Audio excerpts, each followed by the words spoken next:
Hello, I'm Isaac Hayes III, founder and CEO of Fanbase, and I'm here with a very important message. We are at a turning point in the Black community where we must have equity in the apps we use that scale to billions of dollars. But this time, we own the infrastructure, we own the culture, and we shape the future.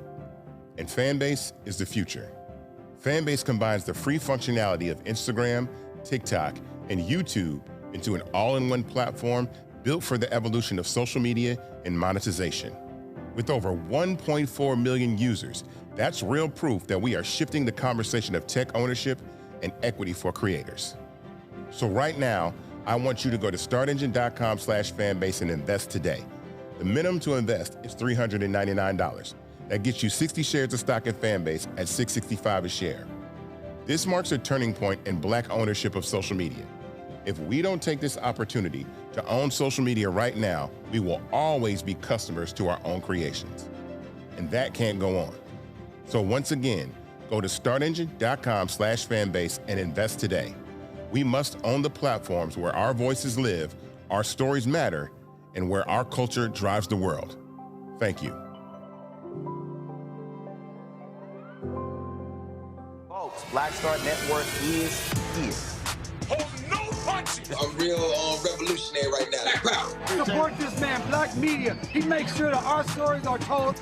Thank you for being the voice of Black America, Roland. Stay Black. I love y'all. All momentum we have now, we have to keep this going. The video looks phenomenal. See, this difference between Black Star Network and Black-owned media and something like CNN. You can't be Black-owned media and be scared. It's time to be smart.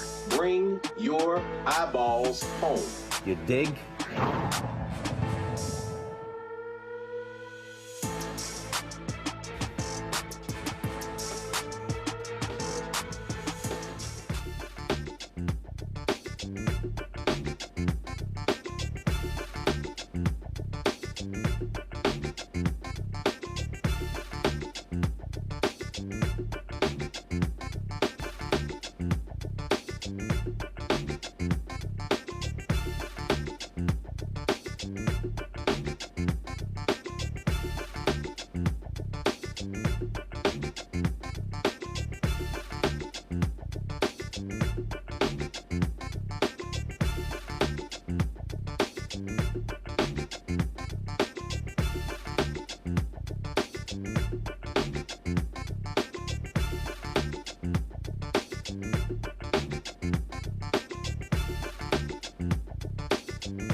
is Friday, September 26, 2025. Coming up on Roland Martin Unfiltered, streaming live on the Black Star Network. An ICE officer has been suspended after video emerges of him slamming a woman down to the ground in a very aggressive manner. Wait until you see this video. Also, 5 days from a government shutdown, House Democratic Leader Hakeem Jeffries is sounding the alarm. Donald Trump is trying to blame Democrats when Republicans control the House, Senate, as well as the White House. Also, many diplomats, a lot of diplomats walk out before Benjamin Netanyahu speaks at the United Nations. Wait until we show you the video. Also, Assata Shakur has passed away, the former Black Panther who was exiled to Cuba.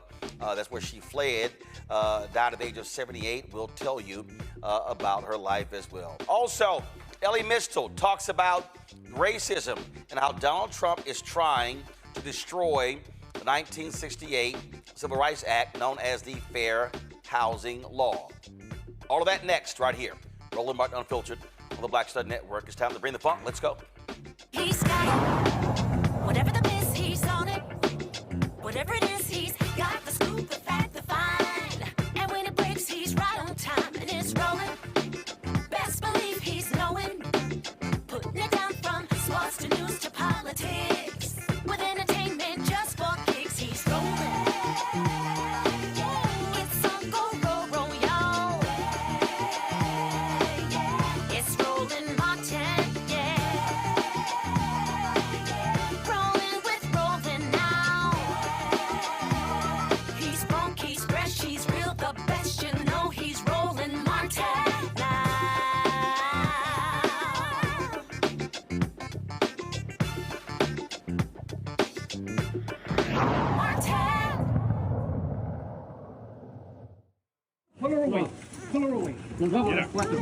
¡Suerte!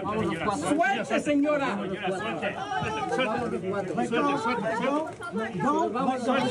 ¡Suelta a la niña! ¡Suelta a la niña! ¡Suelta a la niña! ¡Suelta a la niña! ¡Suelta a la niña! ¡Suelta a la niña! ¡Suelta a la niña! No estoy haciendo nada. Quédate aquí, quédate aquí.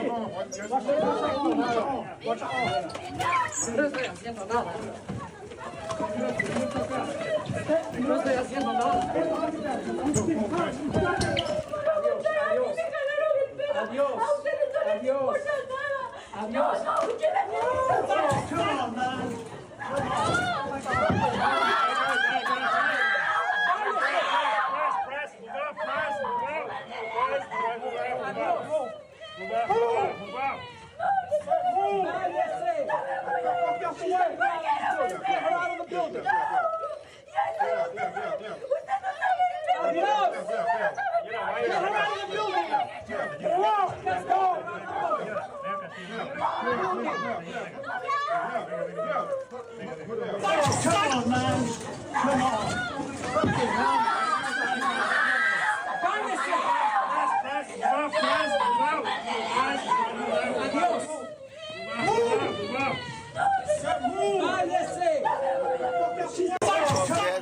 That shameful video has gone viral, and that particular ICE officer has been relieved of current duties after it has gone viral. He was tackling a crying woman inside the halls of an immigration courthouse in downtown Manhattan in front of her 2 children. That took place on Thursday. It was at 26 Federal Plaza inside the headquarters for several federal law enforcement agencies in New York City. She was clinging to her husband along with a young girl, pleading for his release while masked officers hauled him away. After the officers pry the woman away from her husband, she yells in Spanish, "They don't care about anything." This is a statement released from Homeland Security Deputy Secretary Tricia McLaughlin. The officers' conduct in this video is unacceptable and beneath the men and women of ICE. Our ICE law enforcement officers are held to the highest professional standards. This officer is being relieved of current duties as we conduct a full investigation. My panel is Michael Imhotep, host of the African History Network show out of Detroit, Matt Manning, civil rights attorney out of Corpus Christi, Texas, Drew Harris, Elon's founder and CEO of the Elon Group out of Montgomery County, Maryland. Matt, I'm going to start with you. Here's the deal. Donald Trump has empowered these thugs to do these type of things. We have seen the bullish and the bearish actions of ICE officers. We've seen how they have essentially attacked people. We've seen how throwing folks down to the ground, pulling guns out, storming into car washes. There's a car wash owner who was hospitalized, a 79-year-old guy who's now suing them because of injuries he sustained. And so it's no shock this happened because they have been allowed to do these things. So imagine the things that we have not seen that took place. This one was recorded.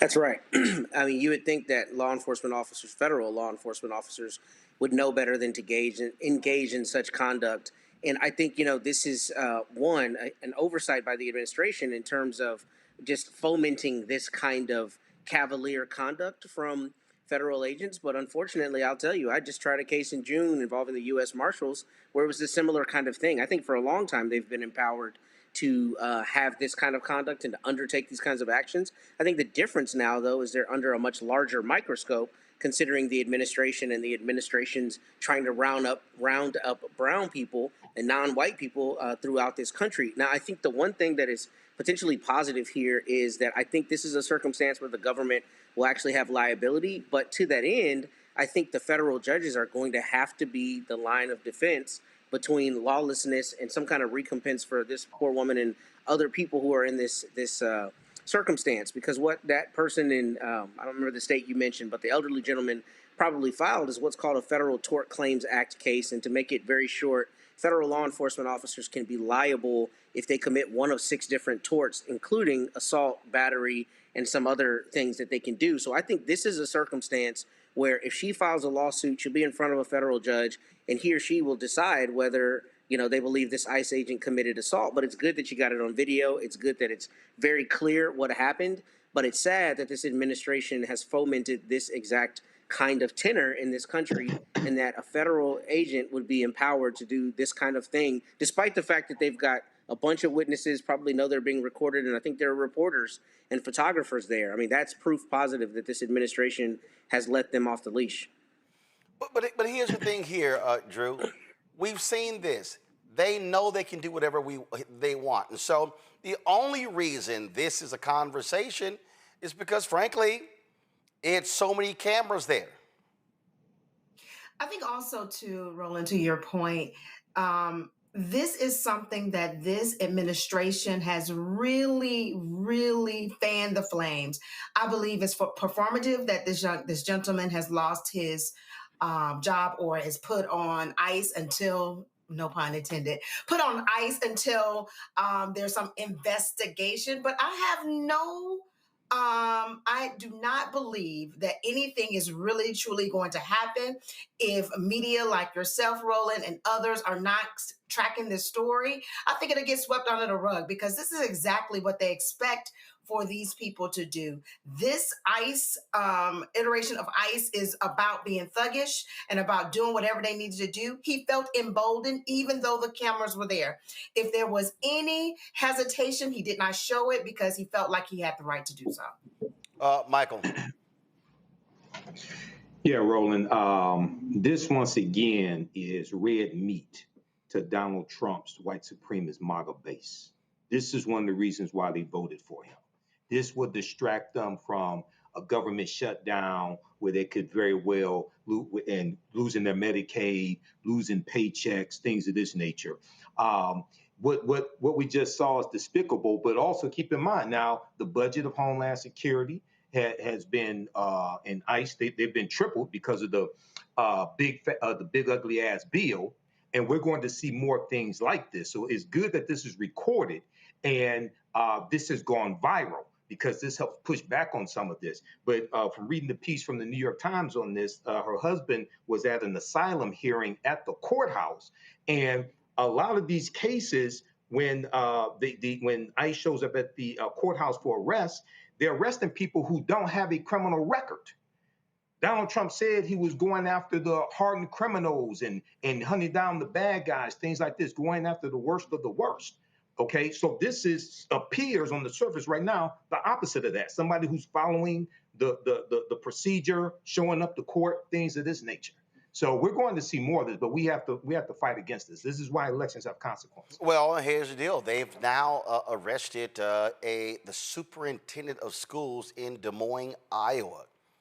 In a message to families, the school board chair, Jackie Norris, confirmed that Superintendent Eon Roberts was taken into custody this morning. District officials say they have no additional confirmed details about his detention or what the next steps may be. ICE, with the assistance of the Iowa State Patrol, says Roberts was found with a loaded handgun, $3,000 in cash, and a fixed blade hunting knife. The agency claims Roberts has been living in the United States illegally from Guyana.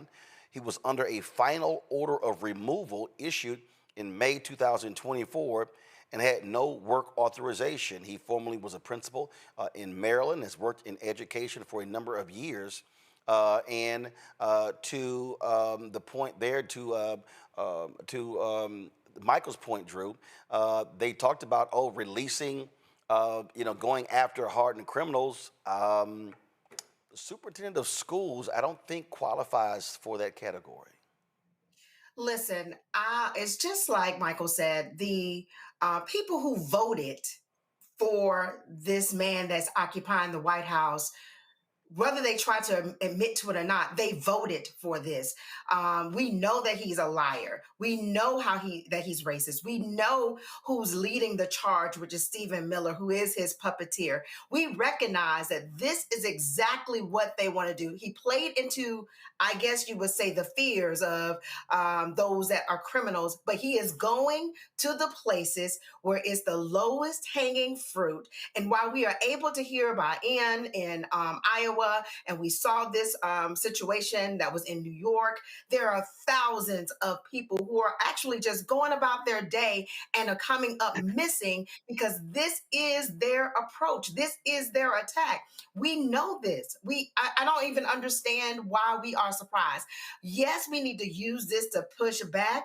Yes, we need to think about ways to be able to figure out ways to make sure we highlight all of this information. But truth be told, I really do not believe anything is going to happen until the next election cycle and we change who's in place to make decisions and make laws that can make sure that we keep our people safe. Oh, there's no doubt. I mean, listen, this is what they want to do. This is what they want to see. They absolutely are buying into this. This was the statement. ICE released a statement. This is what they said. During a targeted enforcement operation on September 26, 2025, officers approached Roberts in his vehicle about identifying himself, but he sped away. Officers later discovered his vehicle abandoned near a wooded area. State Patrol assisted in locating the subject, and he was taken into ICE custody. Roberts has existing weapons possession charges from February 5th, 2020. Roberts entered the United States in 1999 on a student visa and was given a final order of removal by an immigration judge in May of 2024. The investigation into how Roberts acquired the handgun is being turned over to the ATF. It is a violation of federal law for those in the United States without legal status to possess a firearm and ammunition. And as I said, he was the superintendent of schools in Des Moines, Iowa.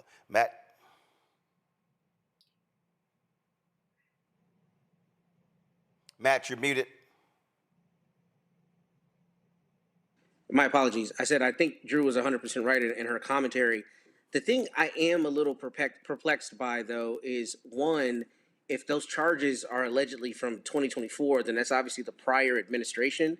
And what I'd be interested in knowing is how the Des Moines public schools, one, didn't have a contingency plan for this, or, how he was basically in that job if those things are true. That's definitely not to cast aspersions on him, but Des Moines, I just looked it up, their certified enrollment this year is 30,000 students. So, how you could have a superintendent who is in a status where there's a question about whether he's going to be enforced is a concerning thing. And I wonder, as this goes on, what we're going to learn about why, he was being targeted and what those charges came from. And that's to give him the benefit of the doubt. I mean, everybody should be presumed innocent. However, I think the larger point that Drew was speaking to is, the idea that Trump very often says things that we know are just patently false. And the rhetoric around rounding up immigrants has been, we're going to get these criminals. But, I mean, if you're the PhD superintendent of a school district with 30,000 students, you are, at least presumed not to be a criminal.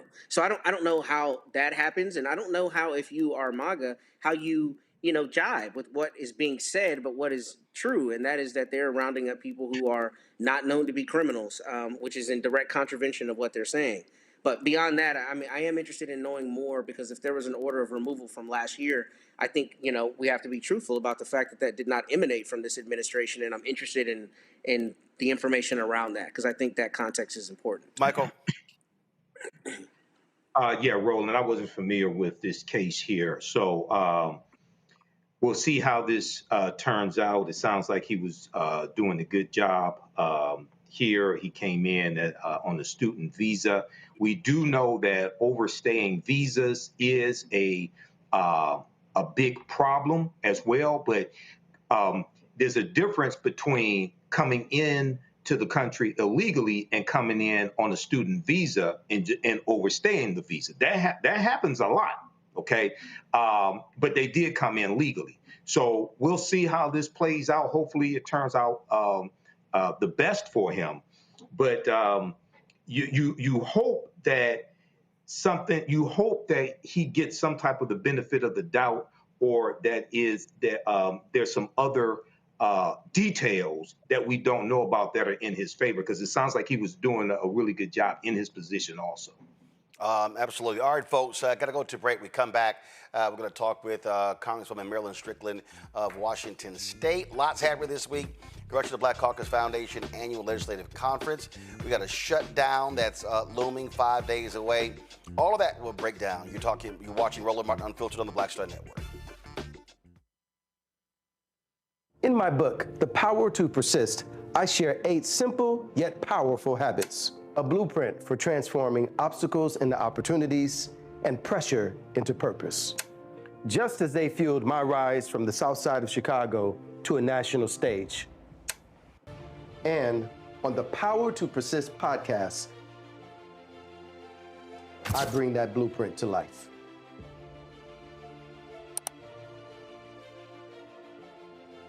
This week on the other side of change. Hurricane Katrina, 20 years later. Cannot believe that it's been more than 20 years since we saw Black people and Black communities across New Orleans and the South being failed by our government.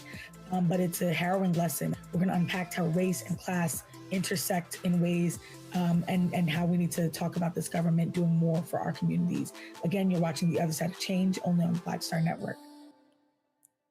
What's up? It's the MCEO Talib Kweli. You are checking out Roland Martin Unfiltered.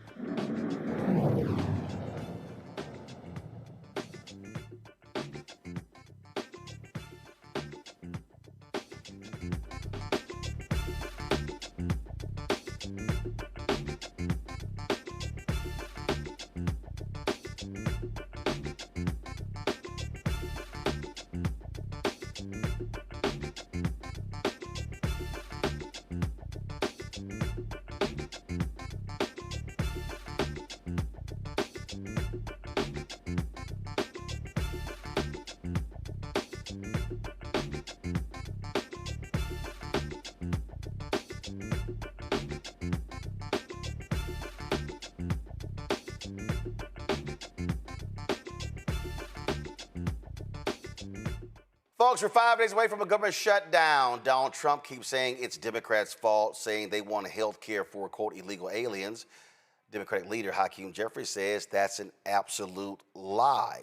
This is what he had to say today in his news conference. One of the reasons why our fight for the American people is so urgent right now is because over the next few weeks, tens of millions of Americans are going to get notices indicating their premiums, copays, and deductibles are increasing dramatically because of the Republican refusal to extend the tax credits connected to the Affordable Care Act. Was there politics in the idea that was an estimation? We're fighting for the health care of the American people, period, full stop. Our position has been very clear, 8 words. Cancel the cuts, lower the costs, save health care. And part of that fight relates to the Affordable Care Act. Part of that fight relates to dealing with the Republicans' cut to Medicaid, the largest cut to Medicaid in American history. Part of that fight relates to preventing a $536 billion cut to Medicare that will occur at the end of this year because of what Republicans did in the one big ugly bill if Congress doesn't act. Part of our fight relates to the fact that Republicans are closing hospitals, nursing homes, and community-based health clinics all across the country, including in rural America right now. And part of that fight also relates to the fact that Republicans have effectively shut down spending on medical research in the United States of America. People are going to die. Cures for cancer and other terminal illnesses that were within reach are now being abandoned. This is like an unprecedented Republican assault on the health care of the American people, and Democrats are standing on the side of the American people. Joining us right now is Congresswoman Marilyn Strickland from Washington State. Glad to have her on the show. Good to see you. This is what's amazing to me.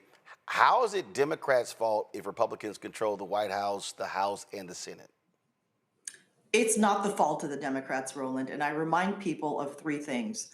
The Republicans control the White House, the U.S. Senate, and the U.S. House of Representatives. So if there is a government shutdown, it is all on them. As Leader Jeffries indicated in the clip that you just showed, this is about lowering costs, saving healthcare, and stopping the cuts. And 15 million people will lose access to healthcare. And it's not just happening in urban and suburban communities.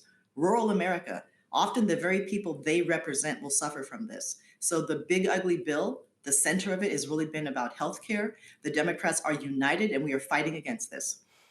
I saw something today, it was on Politico, where a Republican in the Senate said, why should Democrats negotiate on this if Russell Vought is going to just blow up the federal government in a deal anyway? And kind of makes sense. And so go through all of this just to have the Trump folks say, we're still going to do whatever the hell we want. Well, and I remind everyone too, Roland, they've already been doing whatever the hell they want. They've already been firing public servants and people who are doing everything they can to provide services.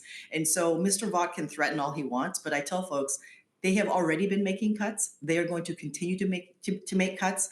And it's really hard to trust them to stay true to their word. You know, I remember that when Joe Biden was president, Kevin McCarthy, the House Speaker at the time, Republican, actually went to the Oval Office and negotiated with President Biden. President Trump agreed to talk to Hakeem Jeffries and Chuck Schumer, and then, true to form, he got scared, he chickened out, and he backed out. So we had Ashley Etienne on yesterday.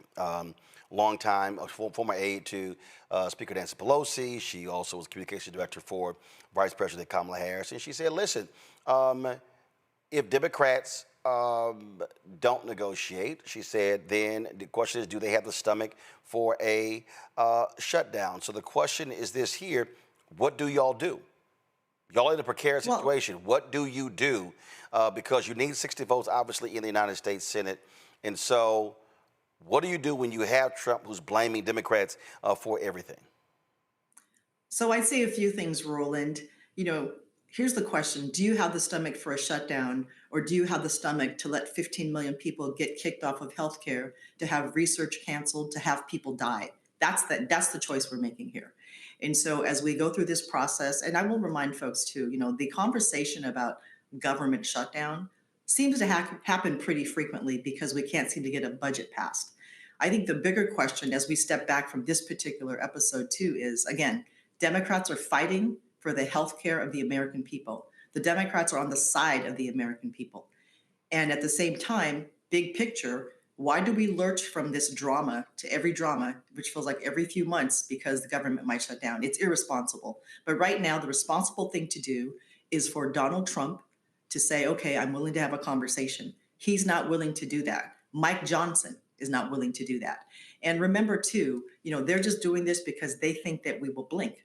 And we are on the side of the American people. We are standing by this idea that people deserve health care. It's going to put the economy in a really bad way, but more importantly, it's going to hurt the American people. And in some cases, sadly, Roland, people are going to die because the Republican majority in the House, the Senate, and the White House do not care about them.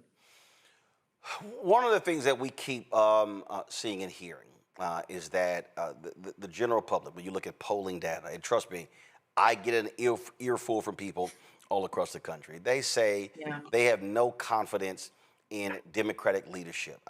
I'm telling you right now, what they're saying about Senator Schumer, about Democratic Leader Jeffries, about DNC Chair Ken Martin.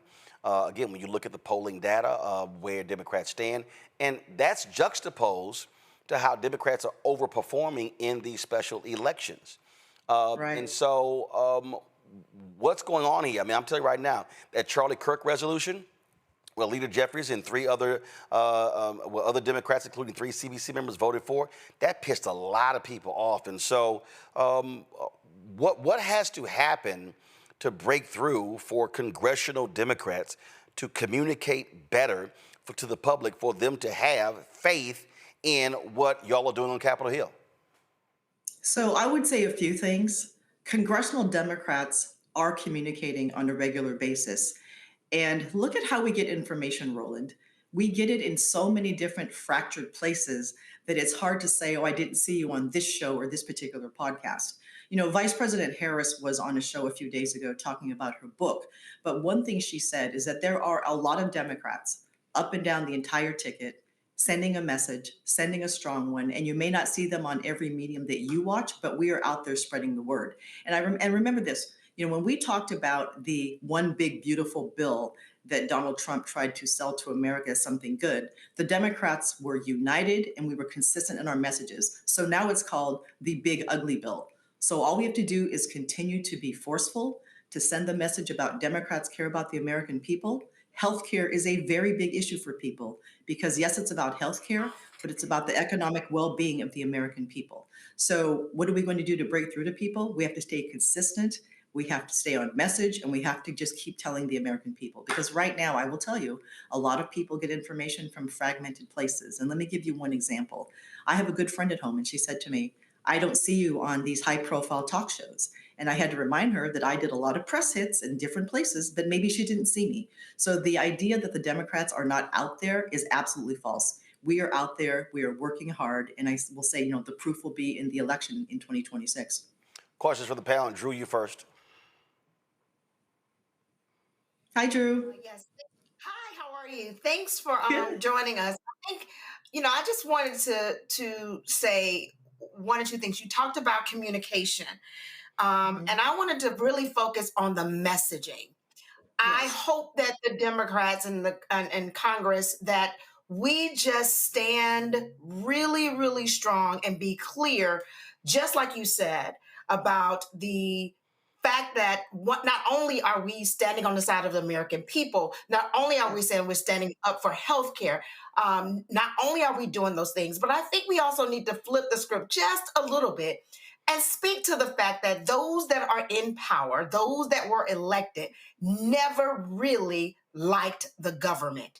And so why would you elect someone to lead the government who do not care about how the government can work for people, who do not care about the people that they serve, yet they're trying to lead in a way that will demolish our democracy and our rights and our health care? I think the key is to just be strong and to say that forcefully. How are you all communicating with each other and making sure that your talking points and the level of straight talk to the American people really making a difference between what the Republicans that are in charge stand for versus what the Democrats stand for?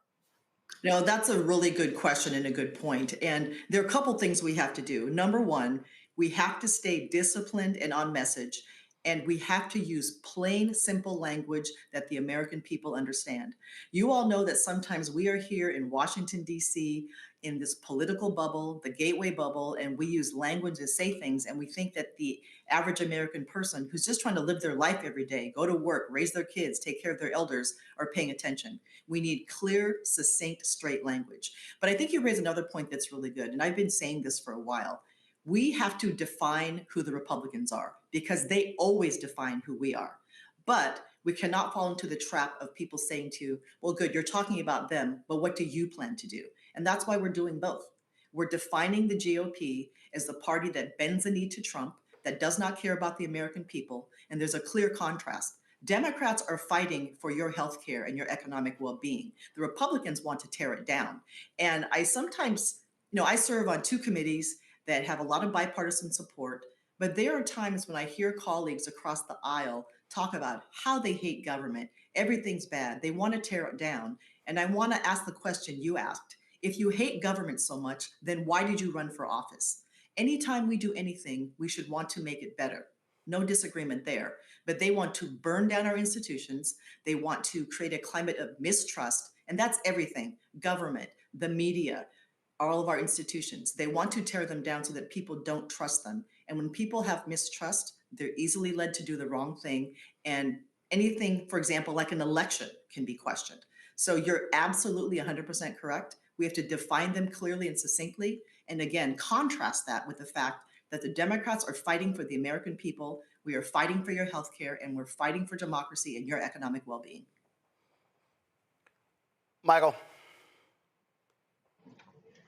All right, Representative Strickland, thanks for coming on today. So when we look at the potential for a government shutdown, and I am for shutting this stuff down, how do Democrats negotiate opening the government back up? The reason why I say that is Supreme Court just ruled today that Trump can freeze another $4 billion in foreign aid, but it was already appropriated by Congress. So if Democrats can negotiate something with Republicans, reducing healthcare cuts, saving Medicaid, things of this nature. And we know that we need 60 votes in the Senate, which means Republicans need some Democratic votes. What type of guarantees do we have that Trump won't renege on that? And then we're back in another predicament. I mean, that's the inherent problem, isn't it? We can't trust Donald Trump to do the right thing. He doesn't obey the rule of law. He doesn't care about the checks and balances. And so, again, we come back to what we stand for as Democrats. We want to stop the cuts. We want to lower costs. We want to save healthcare. Those 3 principles are not going to change. I also want to point out, too, that whenever there's a discussion about shutting government down, unfortunately, it turns into this, it's their fault. It's their fault. But at this stage in the game, the Republicans have only themselves to blame. They control the White House, the U.S. Senate, and the U.S. House of Representatives. They refuse to come to the table to have a conversation. Donald Trump said yes, then he said no. So as far as we're concerned, they get to take full credit for any shutdown because they, in fact, are the ones who will cause it. Matt. All right, thank you.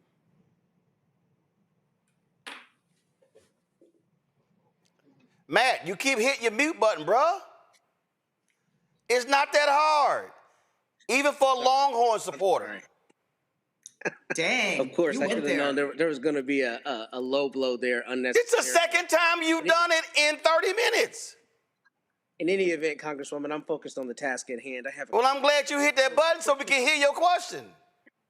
You got it. My question is this. What are you hearing in your office from your constituents? What are your compatriots hearing from their constituents about the willingness to let this be shut down as compared to the concern about the premiums? And the reason I ask is I think Roland said at the top of the segment, I think there's a sentiment out there that a lot of people believe Democrats are just feckless. You're weak, right?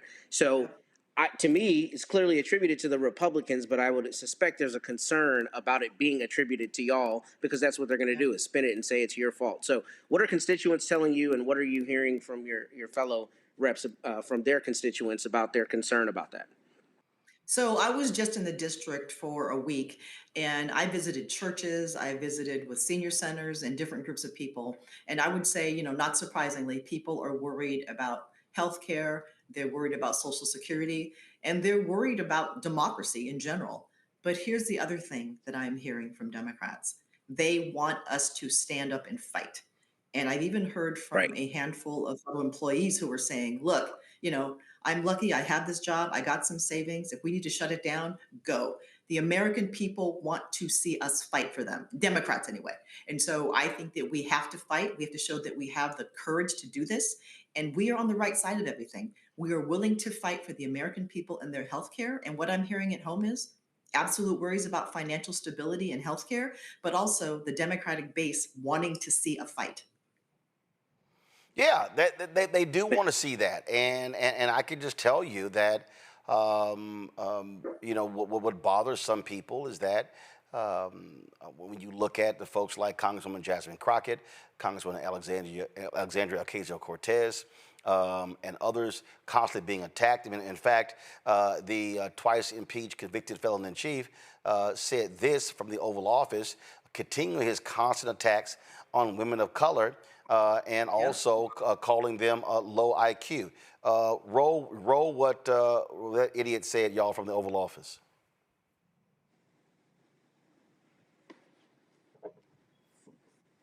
All right, it's the clip. It's the clip from the Oval Office where he was. The question was asked about Congresswoman Jasmine Crockett and Congresswoman Ilhan Omar. Jasmine Crockett recently. Jasmine Crockett. Remember what I said? Is she a relation to the late, great Davy Crockett? I don't think so. Jasmine Crockett, let me tell you, before you even ask, she's a very low IQ person. I mean, if we ever had to pass an aptitude test, that's the one should take one because she shouldn't even be in the crowd. So I have no idea what you're going to, but I don't think we should waste our time. This is a low IQ person who I can't even believe is a congressperson. Between her and Ilhan Omar and the group. You know, I met the head of Somalia. Did you know that? And I suggested that maybe he'd like to take her back, and he didn't want her. He said, "I don't want her." Okay, what else? Go ahead. You want? Let's hear what Crockett said. Go ahead. She compared ICE raids to slave patrol. I want to ask you. To slave? To slave patrol. I want to ask you if you think that there should be consequences for members of Congress who make these types of comparisons or use this language. Well, I think she's gone over the line. Again, that's what he constantly does. He did the same thing last time, and he's actually intimidated by black women and women of color. That is absolutely true. And Donald Trump's stupid ass has a lot of nerve calling somebody low IQ or incapable of being there. People are elected to Congress because the people they represent want them there. You're talking about educated women who are smart and unapologetic, and Donald Trump is intimidated by people who are smarter than him, which makes up a large proportion of people in the country, but also, too, is intimidated by strong women. All right, then. Congresswoman Strickland, we appreciate it. Look forward to having you back. Thank you so much for having me, Roland. Nice to see you again. Likewise. Thanks a lot. Folks, got to go to a break. When we come back, lots to talk about, including the passing of Assata Shakur, some other stuff we want to deal with. Earlier this week, Chicago Mayor Brandon Johnson, man, he went off talking about the things that they were doing and setting some folks straight in Chicago. And so I'm going to play that for you as well. Lots to break down, but first, folks, you want to support the work that we do here at Roland Martin Unfiltered and the Black Star Network, please support us. It's a lot of stuff we got going on. We're completely redoing our Black Star Network website. We, of course, launching a couple of new shows as well, so your support is critical. And so you want to give to us via Cash App. Use the Stripe QR code. You see it right here, your bottom left corner. Use that for also credit card as well. PayPal's R Martin Unfiltered, Venmo's RM Unfiltered, Zelle, Roland at RolandSMartin.com, Roland at RolandMartinUnfiltered.com. Checks and money order, make it payable to Roland Martin Unfiltered, P.O. Box 57196, Washington, D.C. 2003 7-0196. Back in a moment. Said the quiet part out loud. Black votes are a threat, so they erased them. After the Supreme Court gutted the Voting Rights Act in 2013, Republican legislatures moved fast. New voter ID laws, polling place shutdowns, purges of black voters from the rolls. Trump's Justice Department didn't stop it, they joined in. In 2018, his DOJ backed Ohio's voter purge system, a scheme that disproportionately erased black voters. Their goal, erase black votes and political power. Yeah, that happened. These are the kinds of stories that we cover every day on Roland Martin Unfiltered. Subscribe on YouTube and download the Black Star Network app. Support fact-based independent journalism that centers African Americans and the issues that matter to our community.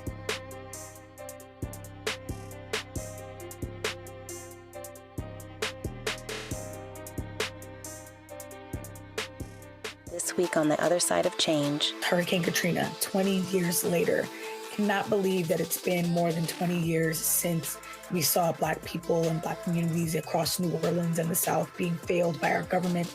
But it's a harrowing lesson. We're going to unpack how race and class intersect in ways and how we need to talk about this government doing more for our communities. Again, you're watching The Other Side of Change, only on the Black Star Network. Next on the Black Table with me, Greg Carr. An hour of living history with Dr. Richard Mariba Kelsey, thinker, builder, author, and one of the most important and impactful elders in the African American community. He reflects on his full and rich life and shares his incomparable wisdom about our past, present, and future. African genius is saying that my uncle was a genius, my brother was a genius, my neighbor was a genius. I think we ought to drill that in ourselves and move ahead rather than believing that I got it. That's next on the Black Table, here on the Black Star Network. Hi, I'm Swing Cash, Basketball Hall of Famer, and you're watching Roland Martin Unfiltered.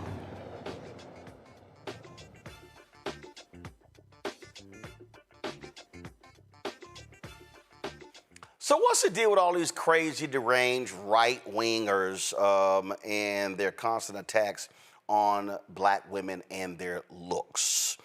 You've got crazy, deranged Laura Loomer, who is a Donald Trump close aide. Laura Loomer, y'all, is, let me show, now listen, I need to prepare everybody for watching. I know today is September 26th. I know Halloween is a month away. It's a month away. But I just need you to prepare yourselves. This is a living witch, 32-year-old Laura Loomer. That's Laura Loomer. She's 32. That's a phrase we have in Texas called rode hard, hung up wet. That's Laura Loomer. Now, this is Congresswoman Jasmine Crockett. She's 44. That's 44. That's 32. That's 32. That's 44. Laura Loomer should not be calling anybody, I mean anybody, ugly. I'm just saying. Well, Congressional Black Caucus is happening this week, CBCF ALC, and at one of these forums, Congresswoman Crockett, she had a few words to say. I know that some may think that I am, younger than I am. But just so y'all know, I am 12 years older than Laura Loomer.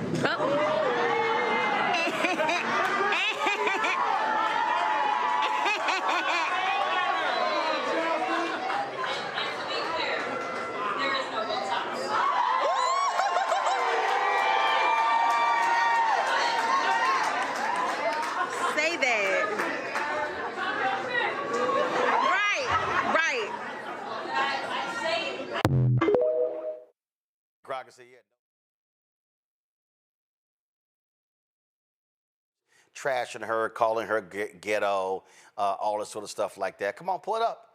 It hurts my heart that we have ghetto Black bitches who hate America serving in Congress. And so, but this is who Loomer is. I mean, she's always putting this stuff out there. She's always trashing people. But it's also that skinny, no hip, no butt white woman, Megyn Kelly, who did the exact same thing. And so Megyn Kelly out there trashing, dogging folks. And so she was critical of Jemele Hill and all that sort of stuff like that. And Jemele, of course, responded. And so, again, this is what you have going on. So Megyn Kelly, matter of fact, your friend. Let me see this here. I think this was, somebody posted this. Okay, I think, all right, so just watch this. Again, this is the stupid stuff you see going on. Go ahead. A coat of mascara would be your friend. I'm just going to tell this to you, woman to woman on television.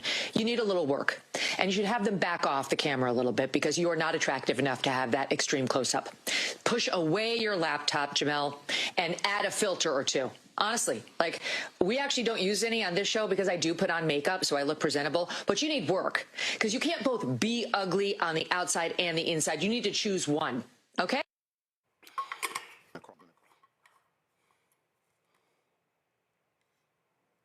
Worry about than what the Jemele Hill saying.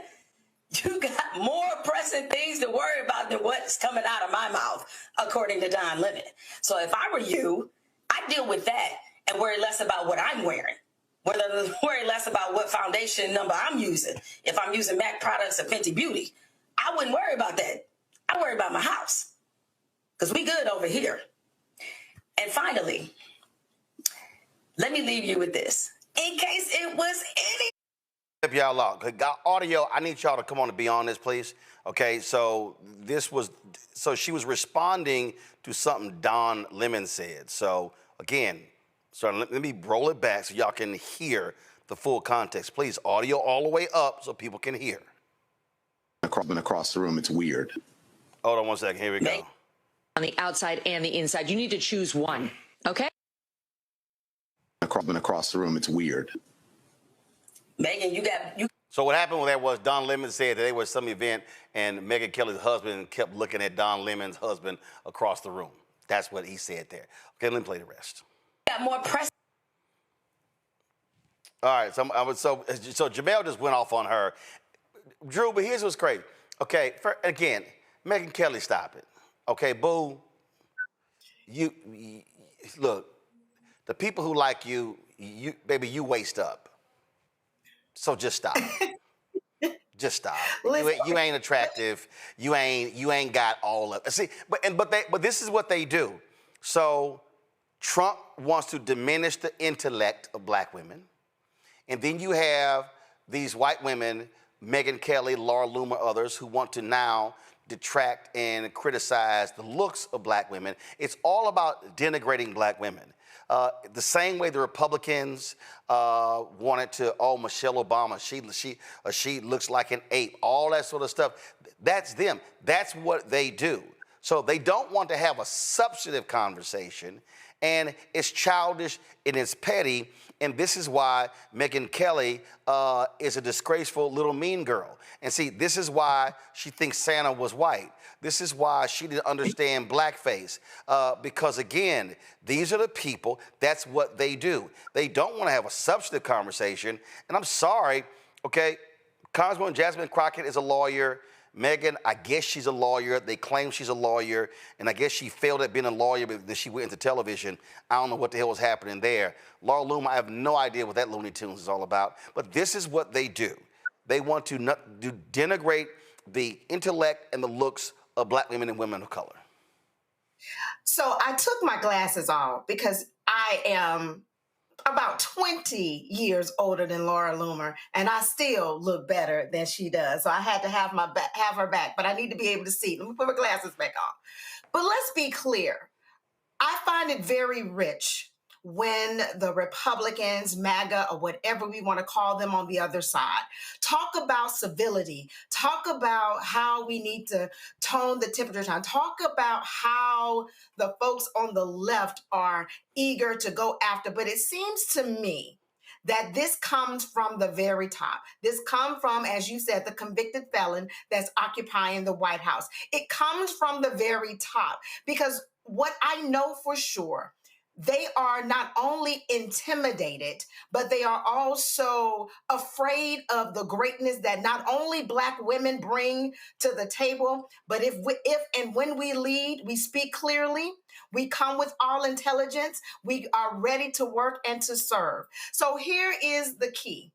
When you hear what the Laura Loomer and the Megyn Kellys have to say, what you hear is the jealousy. What you hear is the incompetence on their own part. A lot of times what they're trying to do is try to denigrate who Black women and Black people are because they have nothing else to stand on. I am so proud of what Jasmine Crockett and what most, for Michelle Obama, Joy Reid, all of us, Ketanji Brown, what they are doing and what they represent, including Kamala Harris. The key here is this. I think a lot of this conversation is busy talk. I forgot which one of my co-panelists talked about this. This is all about a distraction. It's trying to keep us from understanding what's happening with the Epstein file. It's trying to keep us from understanding what's happening as they take away our healthcare. It's trying to keep us from understanding and knowing what's taking place that's going to harm us in the future. It is taken away that they are really there for the rich and not caring about the rural America, because what they really want, what the MAGAs want, what the sycophants want, is they want to believe that anything that we receive is because something was handed to us. But truth of the matter is, we work harder, we're smarter, and we get things done. That is the problem here. We need to make sure that we stay on message and understand that we expose what's happening and continue to talk about what's real. As Black people, talking about our economic status, talking about our economic wealth, talking about what's right, talking about our voting rights, talking about our health care, talking about our housing. I don't have time. And I know that Jamil Hill and Jasmine and everyone feels like they need to respond. But honestly, we need to shake the dust from our feet and keep on stepping. But here's the reality, Matt, and I was talking to a couple of Republicans about this here. The Republicans actually are scared of Jasmine Crockett. Literally. The reason they cannot, the quote was, my side hates Jasmine Crockett because she's effective. And see, you have to return fire with fire. You have to, so it's like Trump. You want to give nicknames, you want to sit here and do this here, guess what? You got to hit him back with the exact same thing. And so, I'm like straight. Jamel had all the smoke for Megyn Kelly, and I'm like, I was down with it 100%. This is what you have to do to say, hey, y'all want to swing? Let's swing. Well, you're right. I just want to say I noticed that I think the control room was playing a video and the audio wasn't up, so it sounds like there are muting issues all around tonight. No. You the king of muting issues, so you don't want to keep bringing that up. I just heard you asking for audio, which means it was muted. No. Actually, that's not what actually. Here's the thing. No, that's not what actually what happened. No, first of all, let's be factual here. We're playing the video. Do what you need. Video. No. The video was playing, and then when the video, there were 2 videos on there on that Twitter feed, and one stopped and one started. So when one stopped, audio pulled it down. All right. So, but your ass. Okay. The king of mute. But you might want to go on before you get cut. You ready, Roland? You ready? All right. I've been ready. Let's go ahead and move you the one brought your problems back up. Look, I ain't bring up no problems, brother. I just mentioned God don't like ugly. Sweep around your own front door before you try to. God don't like ugly or Longhorns. Ask Ohio State. Oh Lord. Here's the thing. I think you're right. And I think the thing about Jasmine Crockett is she's better at their game than they are. You're exactly right. She's effective. She's sophisticated. She's brilliant, but she's very good at the sound bites. And I'll tell you, I think we live sometimes or all the time now in a very unserious world. I think we should be, repulsed by the fact that a lot of our politicians are always seeking sound bites. However, I think strategically right now it's necessary to have somebody who's an effective communicator for the pushback. And Jasmine Crockett is the exemplar of that. So, yes, you're exactly right. They are afraid. But I actually want to address a different element of this that I haven't heard addressed yet. You know what really especially bothers me about the Laura Loomer comments is the fact that white people love to cosplay with anything Black or what they think is urban or hip-hop all the time until they need to reclaim whiteness because they think that gives them some superiority. That isn't every white person, of course, but we see that all the time. You look at, Russell Simmons' comments from years ago about 70% of hip-hop being bought by white people. Anecdotally, that is true. Young white people all the time will tell you about how they listened to this record, how NWA was so important to them back in the 90s or whatever. But then when it becomes advantageous to distance themselves from Blackness, they start to denigrate it. And that's exactly what you see Laura Loomer doing. I don't know her background, but I guarantee you, she's listened to hip hop records and talked about how she likes some rapper. But then when it becomes advantageous to tear down a Black person, it's now calling them ghetto and Black and all these things that you would otherwise be embracing. And I think that's an insidious thing. And I think it is proof that often white people are going to cosplay when it's advantageous and then, reclaim their whiteness when they need to be back on a pedestal. And that's what I saw when I first heard those tweets that just really infuriated me. Yeah, and you also really shouldn't call people ugly when you literally went from this to this. Like I warned people, Michael, I gave them a trigger warning. Yeah. Wow. Wow. Well, maybe, maybe she's dressing up for Halloween early. I don't know. But only in this crazy administration with Laura Loomis. Somebody posted this here. My little granddaughter just won't take off her Law Loomer costume. Isn't she precious? Okay, that was funny. I got to admit that was funny. Michael, go ahead. Yeah, it's people should look in the mirror first before they call somebody ugly. But to Matt's point, yes, you have Republicans, many of them who fear Jasmine Crockett. Jasmine Crockett is brilliant. She looks younger than she is. We know white women don't age very well. I'm gonna go ahead and say it. It just we know a lot of times they don't. That's just the truth. That's just the truth. But also, this is the same antipathy that Charlie Kirk had for black women as well. Okay, and the reason why so many of them from the Trump administration were there for Charlie Kirk's funeral was because they think the same way he does. They hate black people just like Charlie Kirk hated black people. All you have to do is go look at the anti-black comments Charlie Kirk made, insulting the intelligence of black women like Michelle Obama and Joyanne Reed, the late Representative Sheila Jackson Lee, et cetera, saying they don't have the brain processing power, et cetera. And also, these same people, this is why they hate Kamala Harris, because they know Kamala Harris is more intelligent than any of them and is better at politics, et cetera. So this is what we're dealing with. This is why elections have consequences, okay? The reason why we're dealing with all this shit that we're dealing with right now is more people voted for Donald Trump on the ballot than Kamala Harris on the same ballot. More people showed up to vote for him, and now he's going after everybody, even the people who voted for him. In Arkansas, the farmers are calling for a bailout. Donald Trump won Arkansas by 30 points in 2024. And the farmers are crying that they're about to lose their farms and things like this because of the tariffs, et cetera. They thought he was their savior, but this is the MAGA death cult that you're dealing with. Okay, I'm just going to show one more before I go, and I'm just going to leave it. I'm just going to leave it there.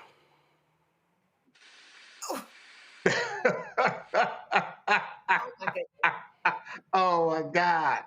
Oh my God! That's oh, what happened? Poor thing. Bless our heart. I'm just going to go to break with that one. I'll be back.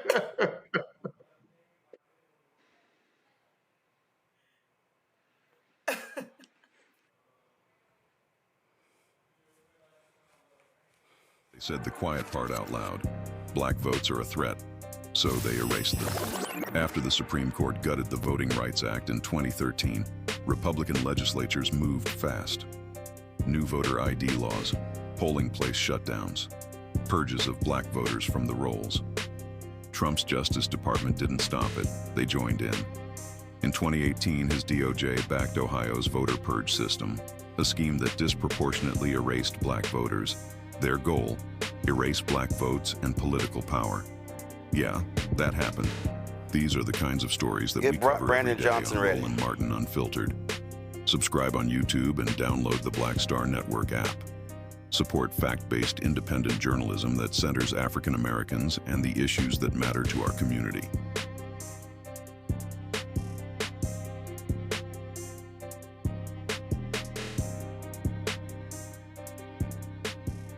In my book, The Power to Persist, I share 8 simple yet powerful habits, a blueprint for transforming obstacles into opportunities and pressure into purpose. Just as they fueled my rise from the South Side of Chicago to a national stage. And on the Power to Persist podcast, I bring that blueprint to life.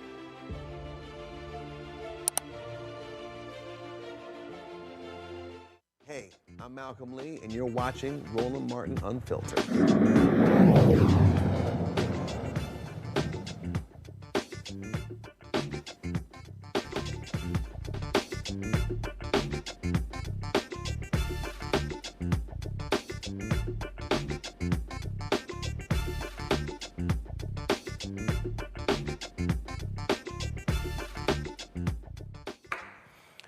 Chicago Mayor Brandon Johnson, he's really getting pissed off and tired of these people who keep trying him when it comes to crime in Chicago and how they have been successful at lowering crime.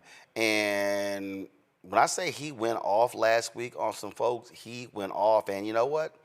He should have. Okay, let me just start with this. How about this? In 1974, there were 970 murders. Okay, 1995. There were 828 murders.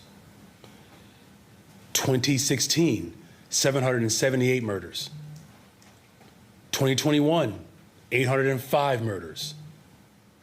This has been a problem in this city for a very long time.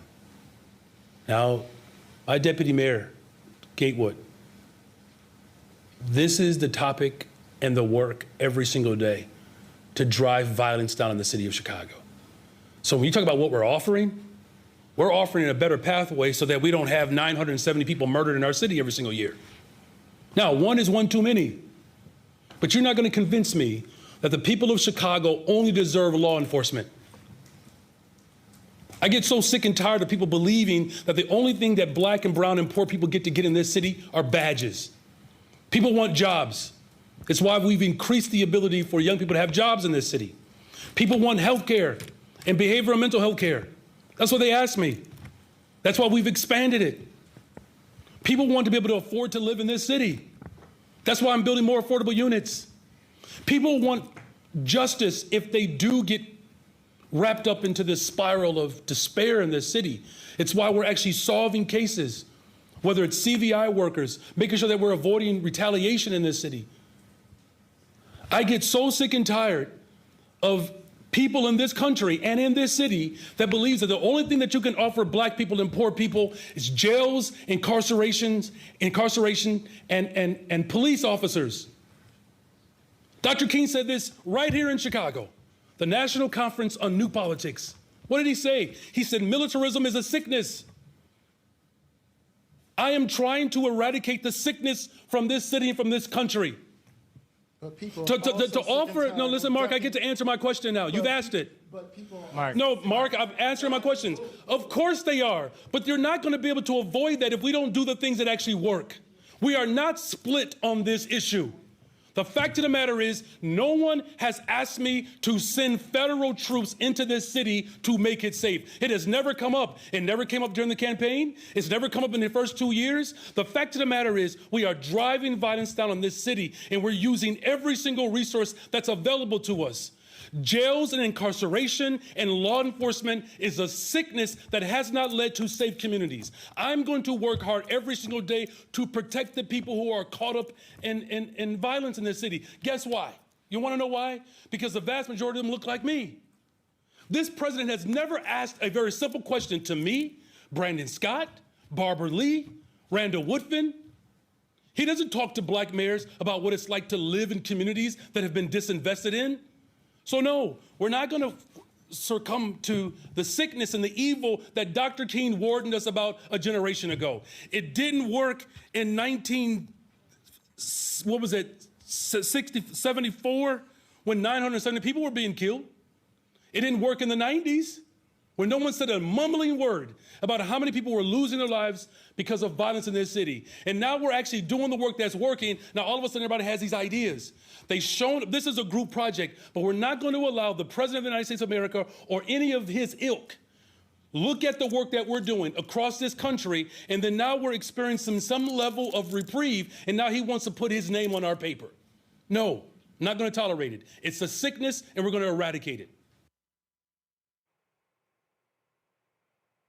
This is the response that we should be seeing.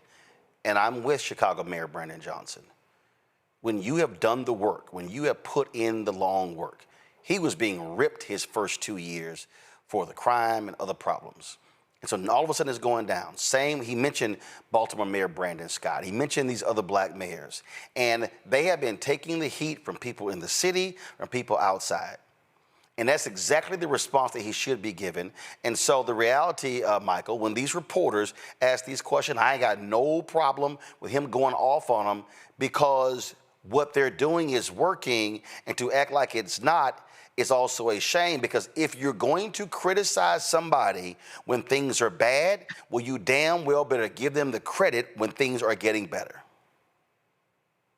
Absolutely. Give them the credit when things are getting better, and advocate for them to have more resources to continue to improve people's lives, bring down crime, okay? And I applaud him for what he just said.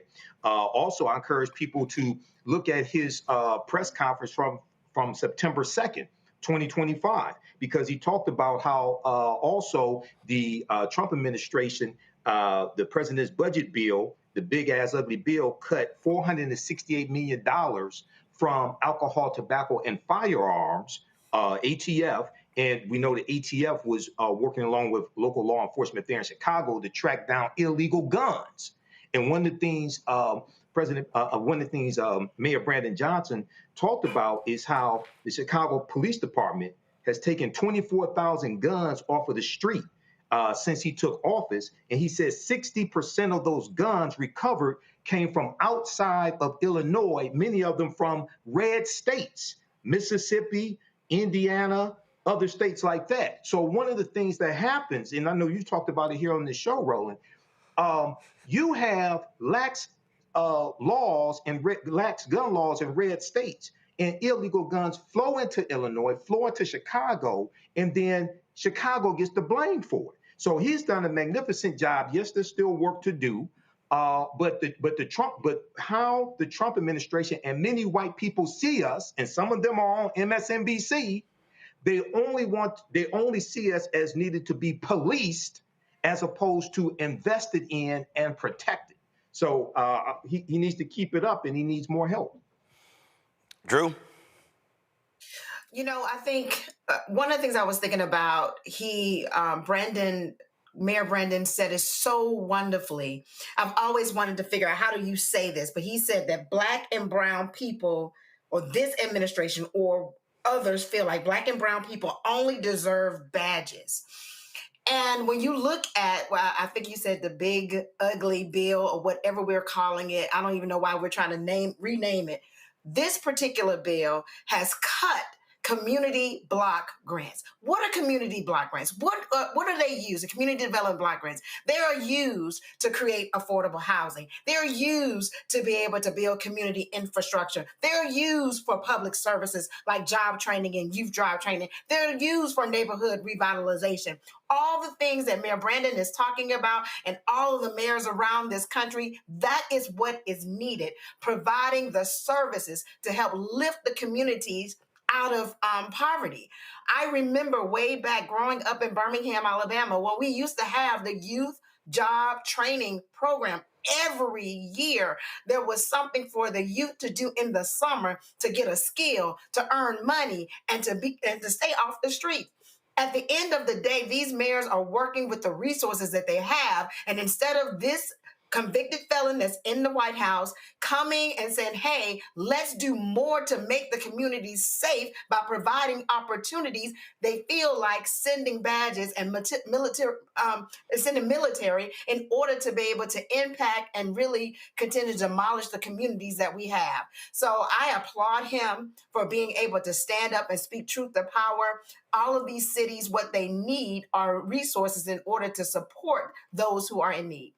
Listen, it makes all the sense to me, Matt, and I just think that this is how you just have to react. I think, listen, you cannot kowtow, you cannot bow down, you cannot bend, and when you are doing the work, hey, man, talk your shit. Women lie, numbers don't lie, and I think data is the way to approach it. Because I think when you come out and you delineate exactly what those numbers were, that dispels any myths. And we've talked about this on this show many, many times. But here's the thing. Part of this Republican playbook right now is a disregard for the truth, because the truth doesn't matter if all you're trying to advance is your narrative. So the only way to push back against that is to say, here's what's actually happening. Here's why what they're feeding you is garbage. And here's why what we're doing is working. And I'm glad that he took this stance. But another thing I'm very glad about is I'm glad that he is passionate, because I think it's important.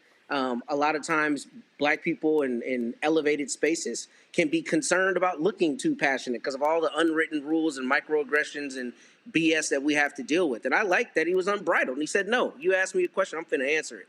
I think that's important, because I think what we're seeing is patent dishonesty. And I think we're seeing, you know, an administration, the Trump administration, and Republicans around the country who are echoing the same kind of sentiments, who are just saying things that are patently false and easily disproven.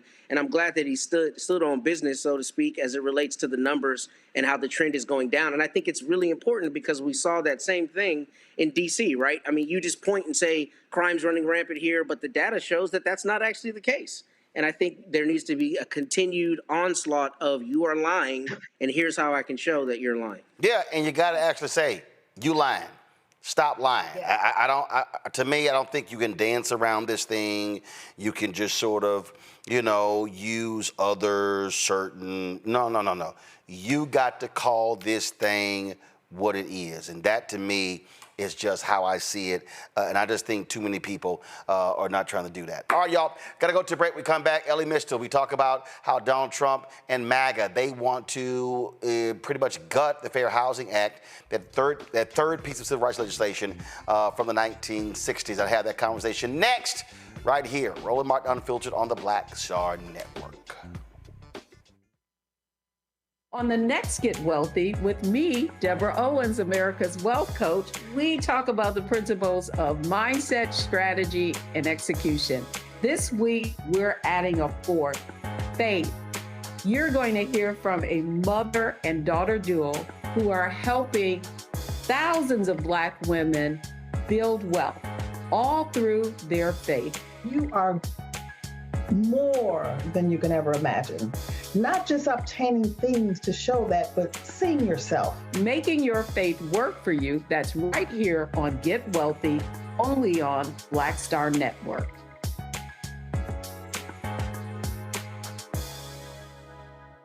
Next on the Black Table with me, Greg Carr.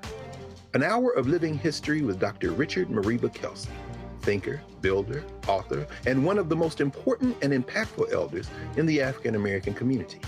He reflects on his full and rich life and shares his incomparable wisdom about our past, present, and future. African genius is saying that my uncle was a genius, my brother was a genius, my neighbor was a genius.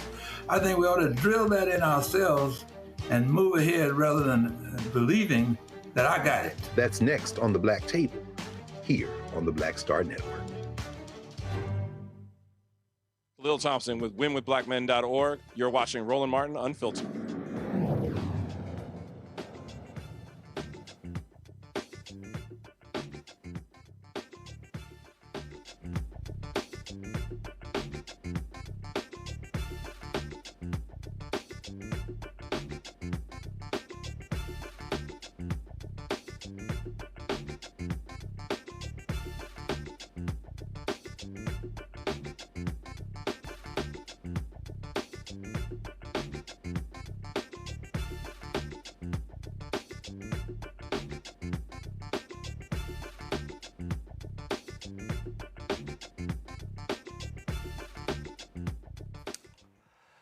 April 4th, 1968, Reverend Dr. Martin Luther King Jr. was assassinated in Memphis, Tennessee. The next day, President Lyndon Baines Johnson sent a letter to the House saying it is time that they pass the bill Dr. King gave his life for.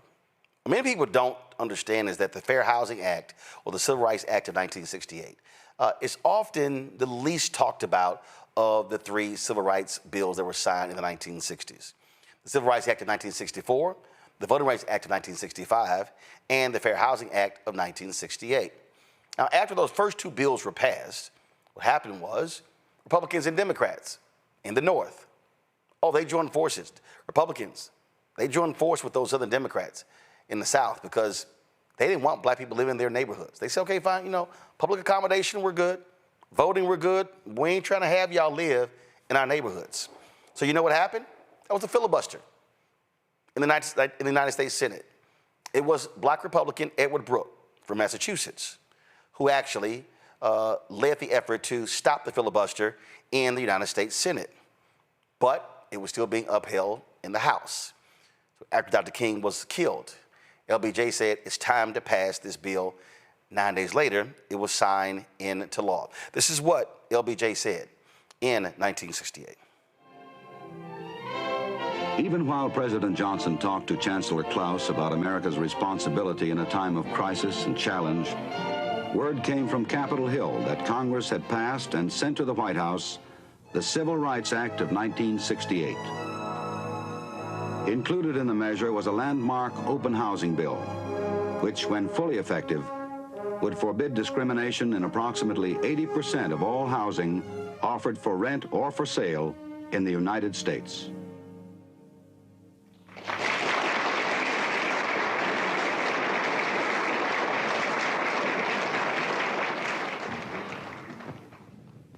I do not exaggerate when I say that the proudest moments of my presidency have been times such as this, when I have signed into law the promises of a century. I shall never forget that it is more than 100 years ago when Abraham Lincoln issued the Emancipation Proclamation. But it was a proclamation, it was not a fact. And in the Civil Rights Act of 1964, we affirmed through law that men equal under God are also equal when they seek a job, when they go to get a meal in a restaurant, or when they seek lodging for the night in any state in the Union. And now the Negro families no longer suffer the humiliation of being turned away because of their race. In the Civil Rights Act of 1965, we affirmed through law for every citizen in this land the most basic right of democracy, the right of a citizen to vote in an election in his country.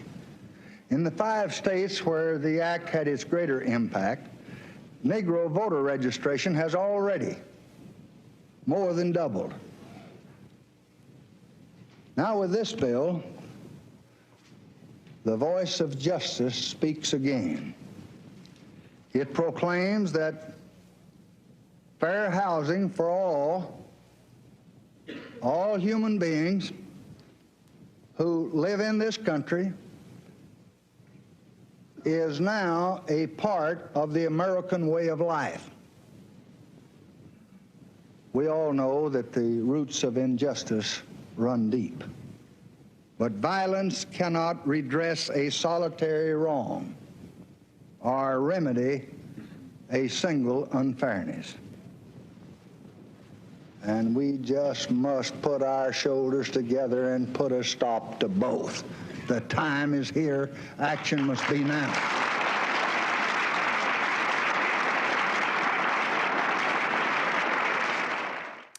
Well, Donald Trump and MAGA want to gut that very act. I talked with Ellie Mystal, justice correspondent with The Nation, this week at Congressional Black Caucus Foundation, ALC, about this very issue. Here is our conversation. I've been talking the last 8 months about how MAGA wants to defund Black America. They're going after every single infrastructure in Black America. The downfall of America began with the Civil Rights Act. Charlie Kirk often talked about, oh, how it was a massive mistake. So folks need to understand what's at play here. They want to get rid of civil rights protections. It's a three-legged stool, right? It's a three-legged stool to build social, racial, and economic equality in this country. And the 3 pillars are the 64 Civil Rights Act, the Voting Rights Act of 65, and the Fair Housing Act of 1968. And Fair Housing Act, it's less heralded, less people know about it, fewer people talk about it. It's not even called the Civil Rights Act of 1968, right. It's called the Fair Housing Act. It is one of the 3 most important pieces of legislation that's ever passed. Why? because keeping black people from living where we want to live is the foundation of every system of racial oppression ever invented. Go think about the word apartheid. What does that actually mean? It means setting apart. The first law of apartheid is that you can't live around white people, right? The first law of American white oppression is that you can't live around white people, right? That you have to keep the races separated. So when so one of the reasons why the Fair Housing Act is so important is because there was no such thing as desegregation. There was no such thing as equality, racial or social, if you don't have fair, equal access to housing rights, and that is the thing that Trump has been quietly, it turns out, taking away. Now, I was surprised about this because I know I don't know how many of your listeners know. I know you know. Trump and his slumlord daddy got sued for violating the Fair Housing Act in 1973. They got sued. They had settled the DOJ. They admitted no guilt. You know how Trump does these things. But this is what they got sued for. So I thought that, you know, now that he has all this power on, these white supremacists are bending to as well, that would be the first kind of frontal attack on this law that got him sued. He hasn't done it frontally. He hasn't done it loudly. He hasn't done it the usual Trump way. He's been doing it quietly under the scenes, behind the scenes, but there was an explosive report from the New York Times that shows that the staff of the HUD, of Housing and Urban Development, that have been reduced by 65%. The lawyers whose job it is to investigate housing discrimination and sue slumlords like Donald Trump's father, they have been reduced from 22 lawyers to 6. Well, and here's the issue we're dealing with, Ellie. You got a black HUD secretary. You know how Democrats always like to make the Department of Defense like the place to rehire a Republican? Republicans always like to make HUD the place where they hire one black vote. They had Ben Carson running the HUD department. Ben Carson, who was a doctor, right, was running HUD. Are you kidding me? Because it's the black job for them. But this black HUD secretary, he's no better than any of the white supremacists in the administration. He is willing to undermine and destroy the Fair Housing Act. The HUD usually issues 35 challenges over housing discrimination a year. So far in the Trump administration has been 4. So I had ProPublica, they had a report, and I had them on the show, where there was a case out of Texas where they had the evidence that these white folks in this HOA discriminate against black people. What does Trump do? They drop the case. Absolutely, and that's what they've been doing. The head of the deputy undersecretary, the person at the Department of Justice who's supposed to be making these suits, he wrote 2 memos, and in one of the memos he said that he wasn't going to pursue tenuous theories of racial discrimination anymore. One of those tenuous theories that he highlighted was racial discrimination in housing appraisal. Now, Roland, you own your home, I own my home. If you were talking to a black person who owned their home, who was about to sell it, what's the first thing you would say? Do not let a white appraiser appraise your home. It's the first thing you would tell them. And if it's going to be a white appraiser, you'd be like, and if it's going to be white, then have a white family, take down all your black art, make sure a white family is standing in for you, because we know that white people will undervalue our homes. And again, that's just not like word of mouth talking. The Brookings Institute did a study on this. They found that black-owned homes in black neighborhoods were undervalued by 20%. And this costs, and this goes to your point about the economic attack on our community from this administration. Racist home appraisals alone cost our community $162 billion. And that's from the Brookings Institute. I'm not good with the math. But it's not even just the Brookings Institute. That was a major piece under Biden-Harris. And I remember when I was on Patrick Bet-Davis' podcast, and I raised that issue. And then he was like, well, you know, like, what are you talking about? I said, what are you talking about? I said, they studied 47 million transactions, and looked at the census tract, they compared it, and they showed similar census tracts, similar deals, black homeowners being discriminated against. And so the Biden folks mandated training, things along those lines. And so Trump comes in and like, okay, screw all that. They also mandated protections for LGBTQ plus people from housing discrimination, because again, if there's any community that's been discriminated in housing as much or nearly as much as black people, it's been gay people, historically speaking. And so Biden-Harris added protections for the LGBTQ community, which again, Trump's, this guy at HUD, they've taken those away as well. And again, what I keep trying to lay out to our people, this has an economic impact on us. And so this is not just some thing. And what we know First house I tried to buy in my neighborhood. Listen, I actually, look, when I tried to buy a house before, what was interesting is they asked me and my wife they wanted to see deposit slips. And I was like, Ain't nothing legal about that. And it was like, so forget like what you say your income is, which was easily proven. They couldn't imagine that our income was more than $300,000-$400,000 and want to see actual deposit slips. I tell them, y'all can go to hell. My mistake was that I showed up at the home inspection.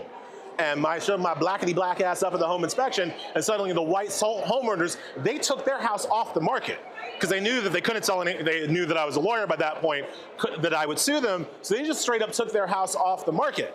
And they were still just like, oh, you should sue Ellie. It's like, man, you couldn't pay me to give those white people my money. Right. You couldn't, like, I will find another house, and I did. We've been there for 12 years. But like, the point is that this is real. This is not something that's a figment of people's imaginations. This is discrimination that happens to our people every day, every homeowner, every renter, and the wealth that is extracted from our community by white folks through their racism is shown most obviously in the housing situation, which is why they want to destroy the law. And look, and this also is one of the things that when we were talking about if you were a Democratic politician or whatever, why you have to campaign on this stuff.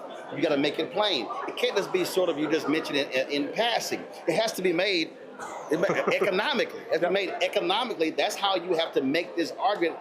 People to understand what's going on. Absolutely. You have to show them in dollars and cents. You have to show them, hey, have you ever faced racism, but they told you it was Equifax doing the racism, not your landlord? Actually, it's your landlord, and here's how my policies are going to help. It has to be that one-to-one clear. As we always say, okay, so folks out there, what can people do?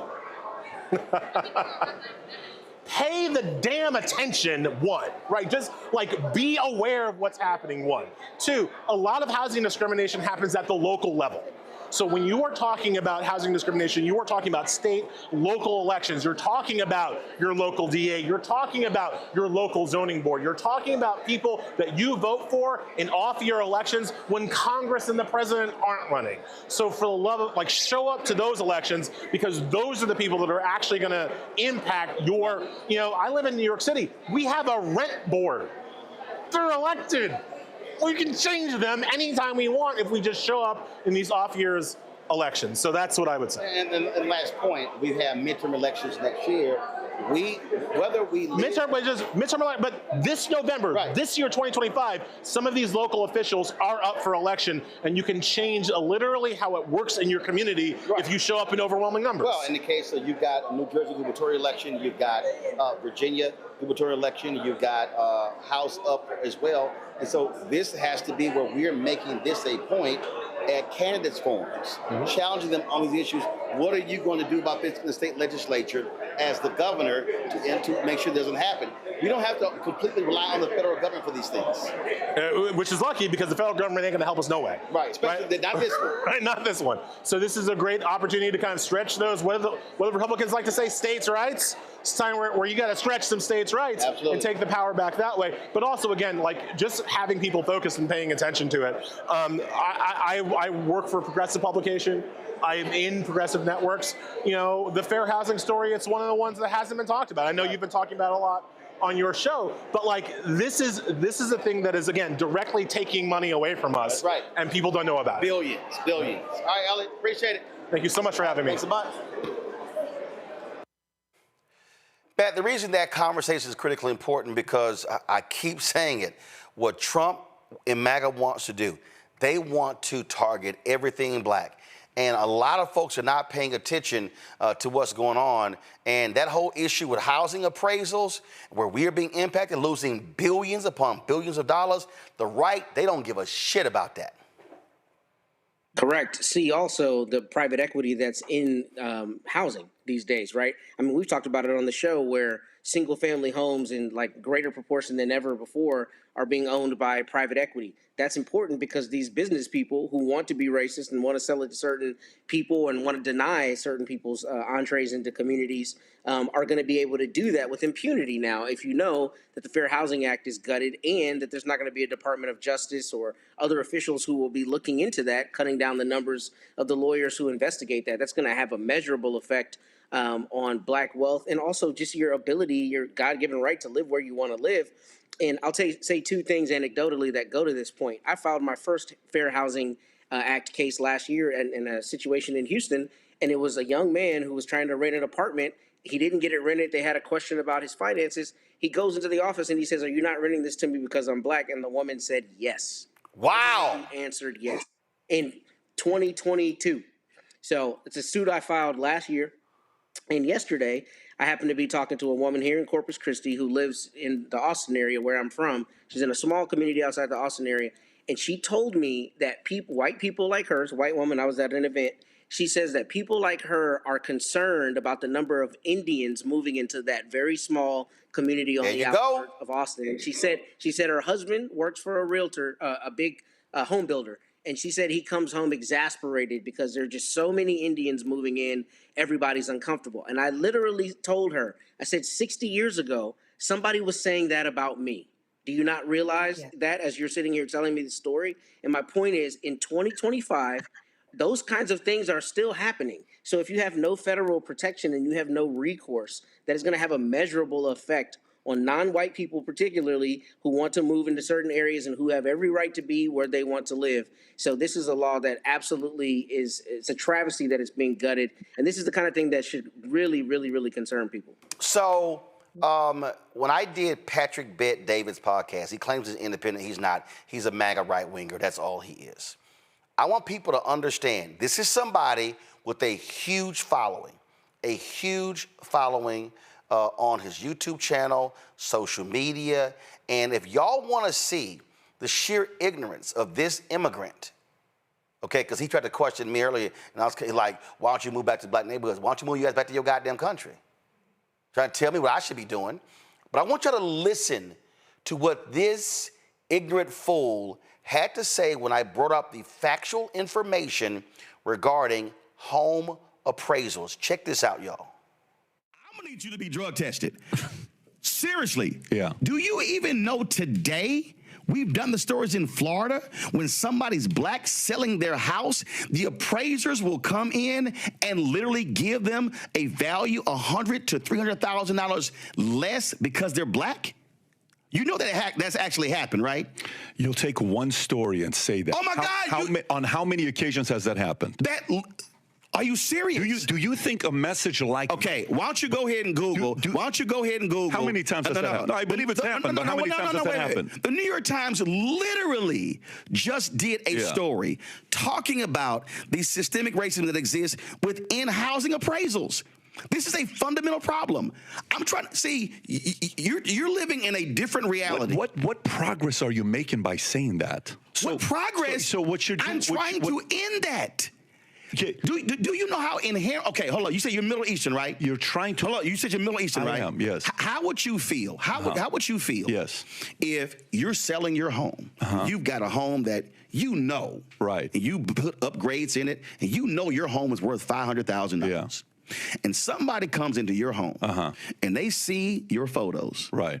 And they see your family, and then they go back and they go $350,000. You go, what the hell? So you tell that story. Wait, one second. To get people to be convinced that that's happening. It's actually out of 1,000 appraisals. Oh my God. Out of 1,000 appraisals, how many times does that happen? Out of 1,000 appraisals, how many times does that happen? You want to pull that up? You want him to pull that up? That's your world, though. Out of 1,000 appraisals, how many times does that happen? Let's just say it happens. It is a significant issue in America. Oh my God! And wait, one second. And then when the woman, a black person should not have to remove their photos from the wall and remove black art and remove black books to have a white appraiser then come in and go, oh, it's actually $550. So one second, because I'm gonna show you how it impacts generationally. Here we go. So when you follow me here, because this is housing in America.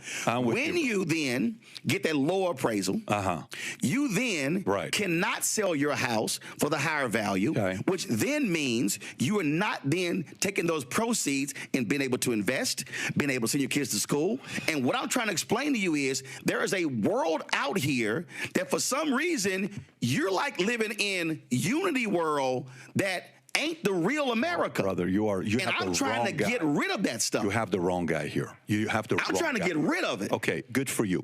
I am as well, but you have the wrong guy here. And here's what I mean by that. So when you ask the question, what do you do if they appraise your house $350,000 less, right? That's your question. Okay. I don't see myself as a victim.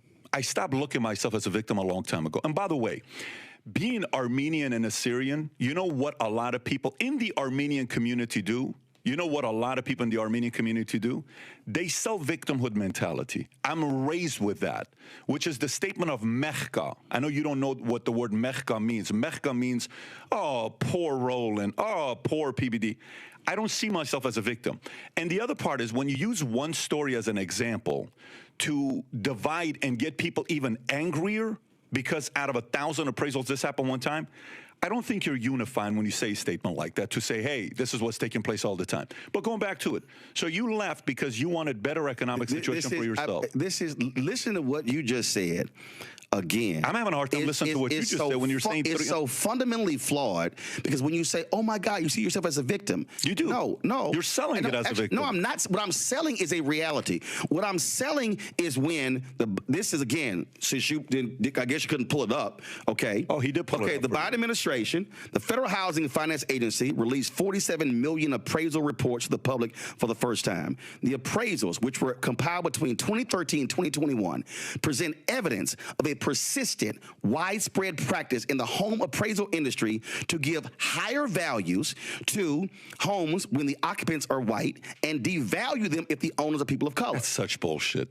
That's such bullshit. You know why? Hold up. Let me tell you why that's such bullshit. They actually took the reports and showed the data, and now you call it bullshit. Of course I call it bullshit. So wait a minute. So you ask for the data and the facts. No. And now you give your opinion first of all, because you don't like the facts. Bro. Come on, man. You run a company? Yes, I do. Okay, so when you run a company, how much shit can I find in the OPEX? How much? In the what? With OPEX. When I go into my balance sheet and I look at my expenses, my monthly expenses, what I'm paying for, rent, employees, benefits, workers' comp, I can give a number and say, we lost $280,000 this year. And it's like, oh my God, we lost $280,000. And then I open up the balance sheet and then boom. I'll see you're moving your face like you don't know what I'm talking about. First of all, when I see a data like this, tell me the whole story. To jump to conclusion with something like this without seeing the entire story is ludicrous to make a comment like that. But analyzing the millions of appraisals by using census tracts as a proxy for neighborhoods and comparing communities with nearly identical housing stock, two researchers found that the results showed a clear correlation. The higher the proportion of white residents in each community, the higher the appraised value of individual homes. They compared similar data. See, again, you want to reject the facts. And what I'm trying to explain to you is I am refusing to constantly have people give data without me having access to the entire thing just for their own benefit to divide So what you're saying is, in order for you need access to the 47 million home appraisals. I'd love to see yourself. I would love to see it. Okay, guess what? It's a federal agency. File a FOIA. I'd love to see it. File a FOIA. But here's file a what? A FOIA. Okay, so I'd love to see it. You know why? Here's the part. How often do you see data being used and we don't know the whole story? Both sides. How often? But first of all, we see data out there, but what I'm saying, I'm looking at data, actual data, and I'm also looking at a reality. And here's what I'm saying to you. And again, this is what you, for some reason, you're not fully accepting. What is the most consistent way Americans have been able to actually build wealth? It has been through housing. That's been historical. And when you are black in America, this is not an opinion, this is not a perspective, it's a fact.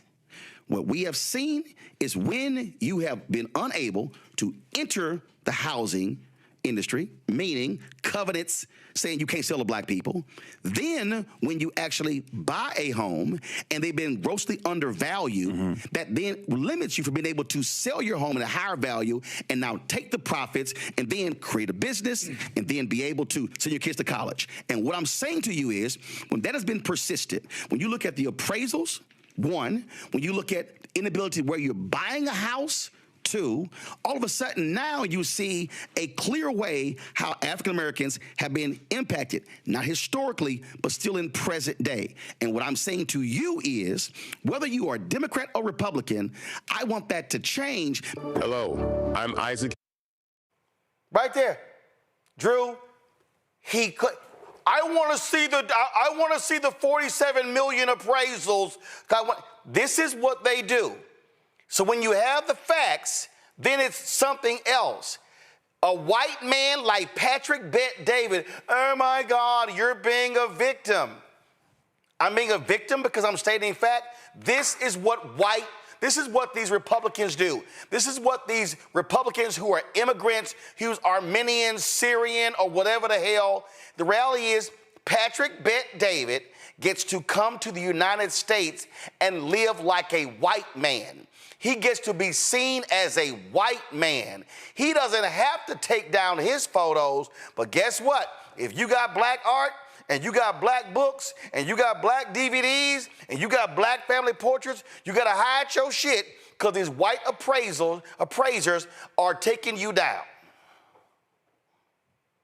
Thing I want to make sure that's not missed in this conversation is that the appraisal bias is the biggest, the most significant robbery of Black generational wealth, be it if you live in a majority white neighborhood or if you live in a majority Black neighborhood.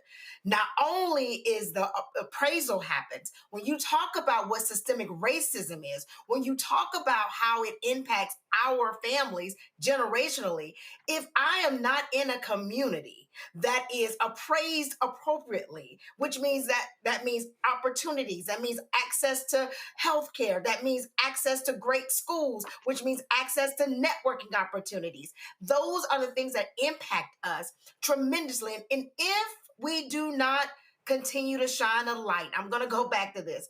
This is how systemic racism works. This is happening quietly. This is happening through memos. This is happening through backroom decisions. This is happening in the fine print. So that when we go out, if my husband and I decide to sell our home, right, we're going to have to take down this Obama photo. We're going to have to take down all of my AKA information. We're going to have to take down all of our Black books and our Black art from all of our travels, paint our house to be very plain Jane, just so that we can get what our neighbors would get for our home. And that is not fair, but it is life. And you know what?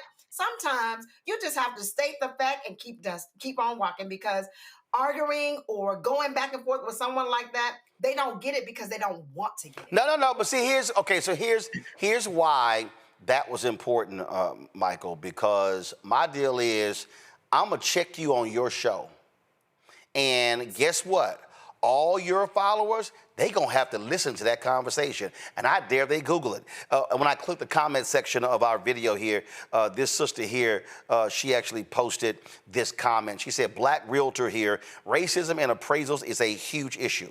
When listing homes, I strongly encourage my African-American sellers to remove all traces of themselves. Once I explain why, they understand. My job is to get them the most money possible, not tiptoe around their feelings. This guy's being willfully obtuse. And that's all this was. He did, you're just using one example out of 1,000. And then when you bring the data up, oh, I don't believe it. I want to see it for myself. Oh, data can be manipulated. Man, get the hell out of here.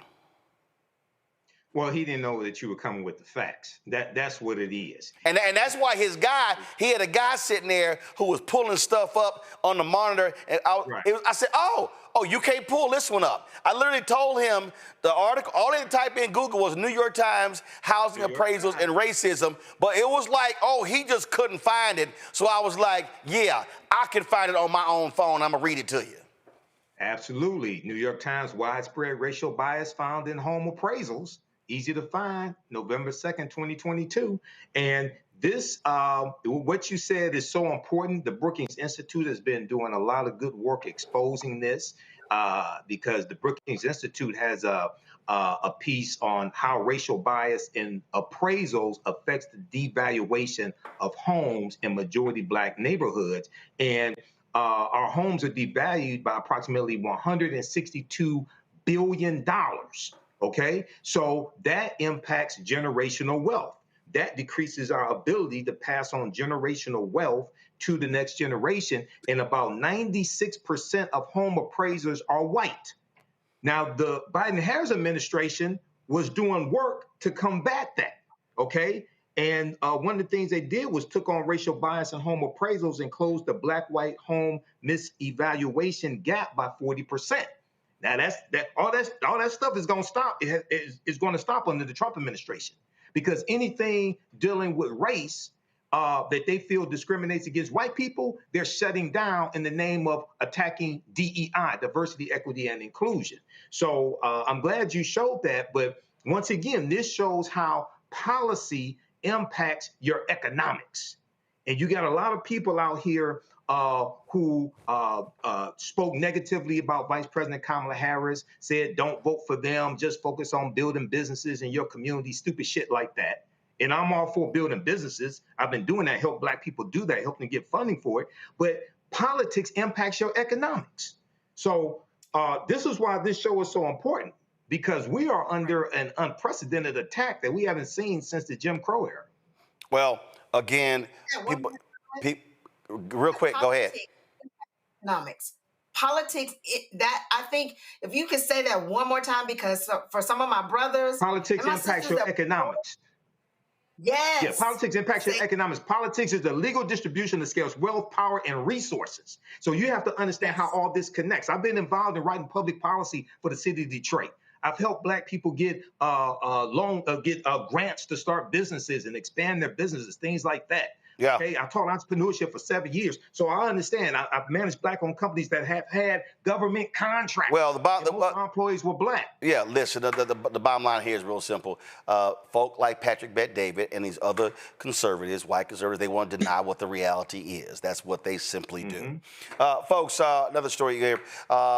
We got the news today that Assata Shakur passed away in Cuba at the age of 78. Of course, many folks have heard the story of her, of course, fleeing to Cuba after being imprisoned here in the United States.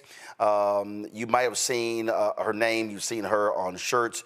You've seen people supporting her over the years. Of course, she was convicted in the killing of a New Jersey state trooper. She was a member of the Black Liberation Army. She was born Joanne Deborah Byron, Queens, New York. Her name became widely known in 1973 after a shootout at the New Jersey Turnpike that left State Trooper Werner Forster and fellow BLA member Zaid Malik Shakur dead. She was wounded in the incident and was arrested and later convicted of murder. In his death in 1979, she escaped from the Clinton Correctional Facility for Women in New Jersey with the help of armed allies. Years later, she has surfaced in Cuba, where Fidel Castro's government granted her political asylum. Her 1987 autobiography offered a personal account of her upbringing, political awakening, imprisonment, and escape. The book went on to become a touchstone for generations of activists. Shakur is survived by her daughter, Kakuya Shakur. Cleo Monago joins us right now. He, of course, has been involved in behavioral health. He's been involved Blacks Men Exchange, a number of different organizations. Joins us right now. And Cleo sent me if y'all have it, go ahead and show it. If you don't, Cleo sent me a photo today of him and Assata Shakur when he was in Cuba. Give me 1 second so I can pull this up. Give me 1 second so I can show y'all what it looked like. So this here is the photo here. So Cleo, tell us about how did you meet her? Well, I was in college and I got an opportunity to do a social political experience in Cuba, and I went there to meet Fidel Castro, who I also met, and Assata Shakur. I wasn't sure I was going to get the opportunity to meet Assata Shakur because of, as you just mentioned, the FBI, her being on the run, et cetera, and in exile, but I got the opportunity to meet her. And as you can see, I was a young chickadee at the time. And I see you got in the photo, was it Malcolm X shirt? Yeah, well, okay. I've been Black for a long time. I got you. Go ahead. Actively Black, as opposed to passively Black. But anyway, I got the chance to, she was across the room. I asked somebody that was with her, could I talk with her? So hold on. Okay, so give me the setting. She was across the room. Like what was this, a meeting? Was it a gathering? Was it activists? What was this? What was in this room? I was in Havana, Cuba, at a jazz concert. And Fidel Castro was going to be there and was there to speak to the crowd. And I did not even know that Assata was there. It was an evening. It was on the outskirts of Havana, Cuba. And I saw her, recognized her, and I alerted some people that were with her that I wanted to speak with her. She looked at me and she lit up for some reason and she said, sure. And we talked and I was very in awe of her because I know her history. I know why she ran. I know about her experience with the Black Panther Party. I know what kind of climate that this country was in. Black people were being killed left and right by the cops. She was part of the Black Panther movement that came into existence to resist the murder of Black people by cops, police brutality as it's called. And I was just very interested in talking with her, and we connected, we talked. We spent 2 days together. She told me about her experiences, her perspective. She's a brilliant, loving woman. During our conversation, she told me that I was a brilliant Black soul. That's the way she described me. And she said I reminded her of Fred Hampton, which I broke into tears unexpectedly when she said that. And she got up out of her chair and she came and put her arm around me and told me she understood. And that was a very important bonding moment for us because right after that, she started talking about her struggle, her pain, missing her family, unable to see them again, because she was never coming back to the United States of America because, as far as she was concerned, she would never get a fair trial. Well, and in fact, in the New York Times obit, she was the first woman to land on the FBI's most wanted terrorist list and had a $2 million offer in state and federal money for her capture. Yeah, and I'll talk about that by underscoring that we talk about the issue of white supremacy all the time. Well, it's not a new issue. It's been a problem for a long time. It's just that over the past 15 years or so, people have articulated it in very explicit ways, but it's not a brand new phenomenon. People just finally developed the courage to actually talk about it as something that affects our lives. But back then, when she was arrested, from her perspective, she didn't do anything wrong. Just like what happened with Sandra Bland, the cops pulled her over. They roughed her up. They were not they were not objective at all, like they never were when they dealt with Black people in many cases. And she knew, for lack of a better term, her goose was cooked. And she wasn't interested in being in the arms of white supremacist police officers that were going to clearly kill her or harm her. So she escaped. And she went to Cuba, and Fidel allowed her in there. As you know, particularly at the time, Cuba and the United States were in conflict. Fidel was very aware of the Black Panther movement, racism in the United States of America, and gave her shelter over in Cuba, where she's been until this very day when she passed away. But I want to underscore that the woman was brilliant. She was thoughtful. She was intelligent. She had a critical analysis, and she was about the empowerment and safety and protection of Black people. And that's why she joined the Black Panther Party, was to resist the murder, the brutality, and the killing, and all other negative things that was happening to Black people, including the police department and external to the police department. She was a resistor. So she understood at the time, particularly after the murder of Fred Hampton. I think many of your listeners will know who Fred Hampton was. And he had been murdered, and in his bed, he was assassinated laying next to his pregnant wife. So she didn't trust the system, the so-called justice system, and her life was in their hands, and she called herself intervening on that and escaping so she could live, and she built a very beautiful life in Cuba. All right, then. Cleo, we appreciate you joining us, sharing your thoughts on Assata Shakur. Thanks a bunch. Thank you for inviting me, Roland. It's good to see you, man. Likewise, sir. Michael, Matt, Drew, any thoughts on her passing? For me, I pray that, she rests in power, and that her family knows that the life that she lived, even though she had to be exiled to Cuba, that she's just resting in power and in truth. And I just wish that she would have been able to be with her family at that time. Michael, go. Roland, Assata Shakur, this is a big loss.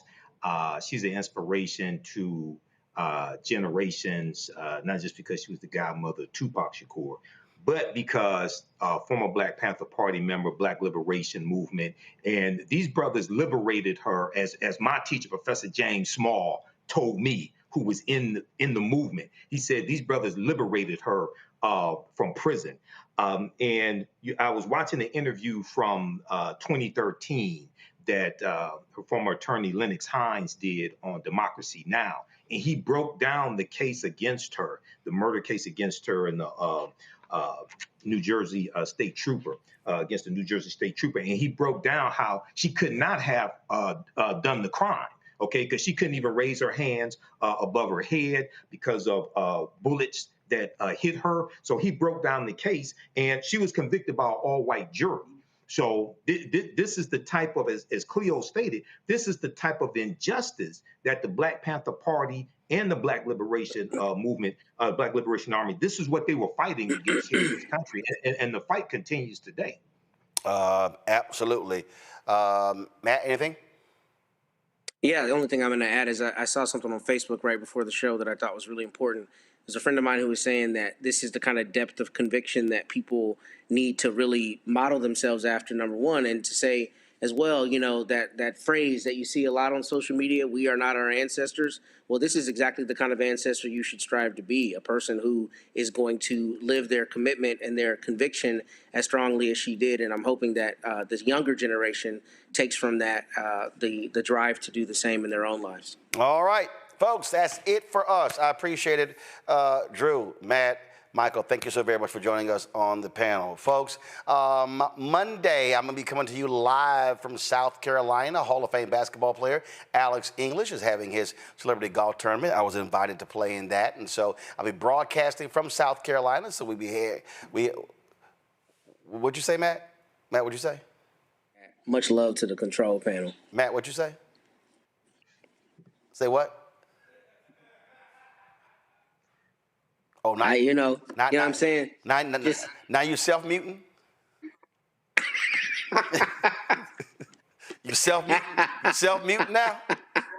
Yeah, you are foul, deep in your. I was trying to show love to your staff. Oh, look at you. No, but you over there being demonstrative, so I thought you had something to say. So I'm like, go ahead and say it with your chest. I was telling your staff that I wasn't trying to throw him under the bus, but that I had to let you know that God don't like ugly. So that's all. But I can't trust none of y'all. God don't. I don't trust. No. What happened was I saw you over there being on demonstrative, so I was like, I'll call you. But then they know if I call your name, pull you up. See, so that's what they did. So they were doing their job. Okay. All right. Well, shout out to the control panel. Yeah. I don't know how y'all deal with this, brother, but you deserve easy all the love. Called direct deposit every 2 weeks. That's how they deal with it. So you try to, yeah. God don't like ugly, and He don't like burnt orange as well, and He don't like Arch Manning. That's it. All right, we done, folks. Again, I'm live in South Carolina on Monday. The Alex English Celebrity Golf Classic. Don't forget, y'all, support the work that we do. Join our Bring the Funk fan club. Your support is really appreciated. Use the Stripe QR code if you want to contribute via Cash App. You see it bottom left-hand corner. PayPal's R Martin Unfiltered. Venmo's RM Unfiltered. Zelle. Roland at RolandSMartin.com. Roland at RolandMartinUnfiltered.com. Download the Black Star Network app. Apple phone, Android phone, Apple TV, Android TV, Roku, Amazon Fire TV, Xbox One, Samsung Smart TV. Be sure to get a copy of my book, White Fear, How the Browning of America is Making White Folks Lose Their Minds. Available bookstores nationwide. Of course, if you want to get our Roland Martin Unfiltered Black Star Network swag, please do so by going to shopblackstarnetwork.com. Shopblackstarnetwork.com for t-shirts, wall art, all hats, you name it, we got it. Also, if you want to support our black-owned products, you see all of these products to my left. You can see those. You got skin products. You got, you got relishes. You got sauces. You got shirts, crossword puzzles. You got black-owned toilet paper. You got all this sort of stuff right here. So support all of these products, and so you can get it right there. Shopblackstarnetwork.com. Shopblackstarnetwork.com. And also, folks, if you want to be sure to download the app Fanbase. Download the app Fanbase. If you want to invest, go to startengine.com/fanbase. Startengine.com/fanbase. Y'all know how we always end the show on Friday. We show all the folks who've donated. More than 36,000 people have donated to our show since we launched 7 years ago. And so we always show their names every Friday. I'll see y'all on Monday. Holla!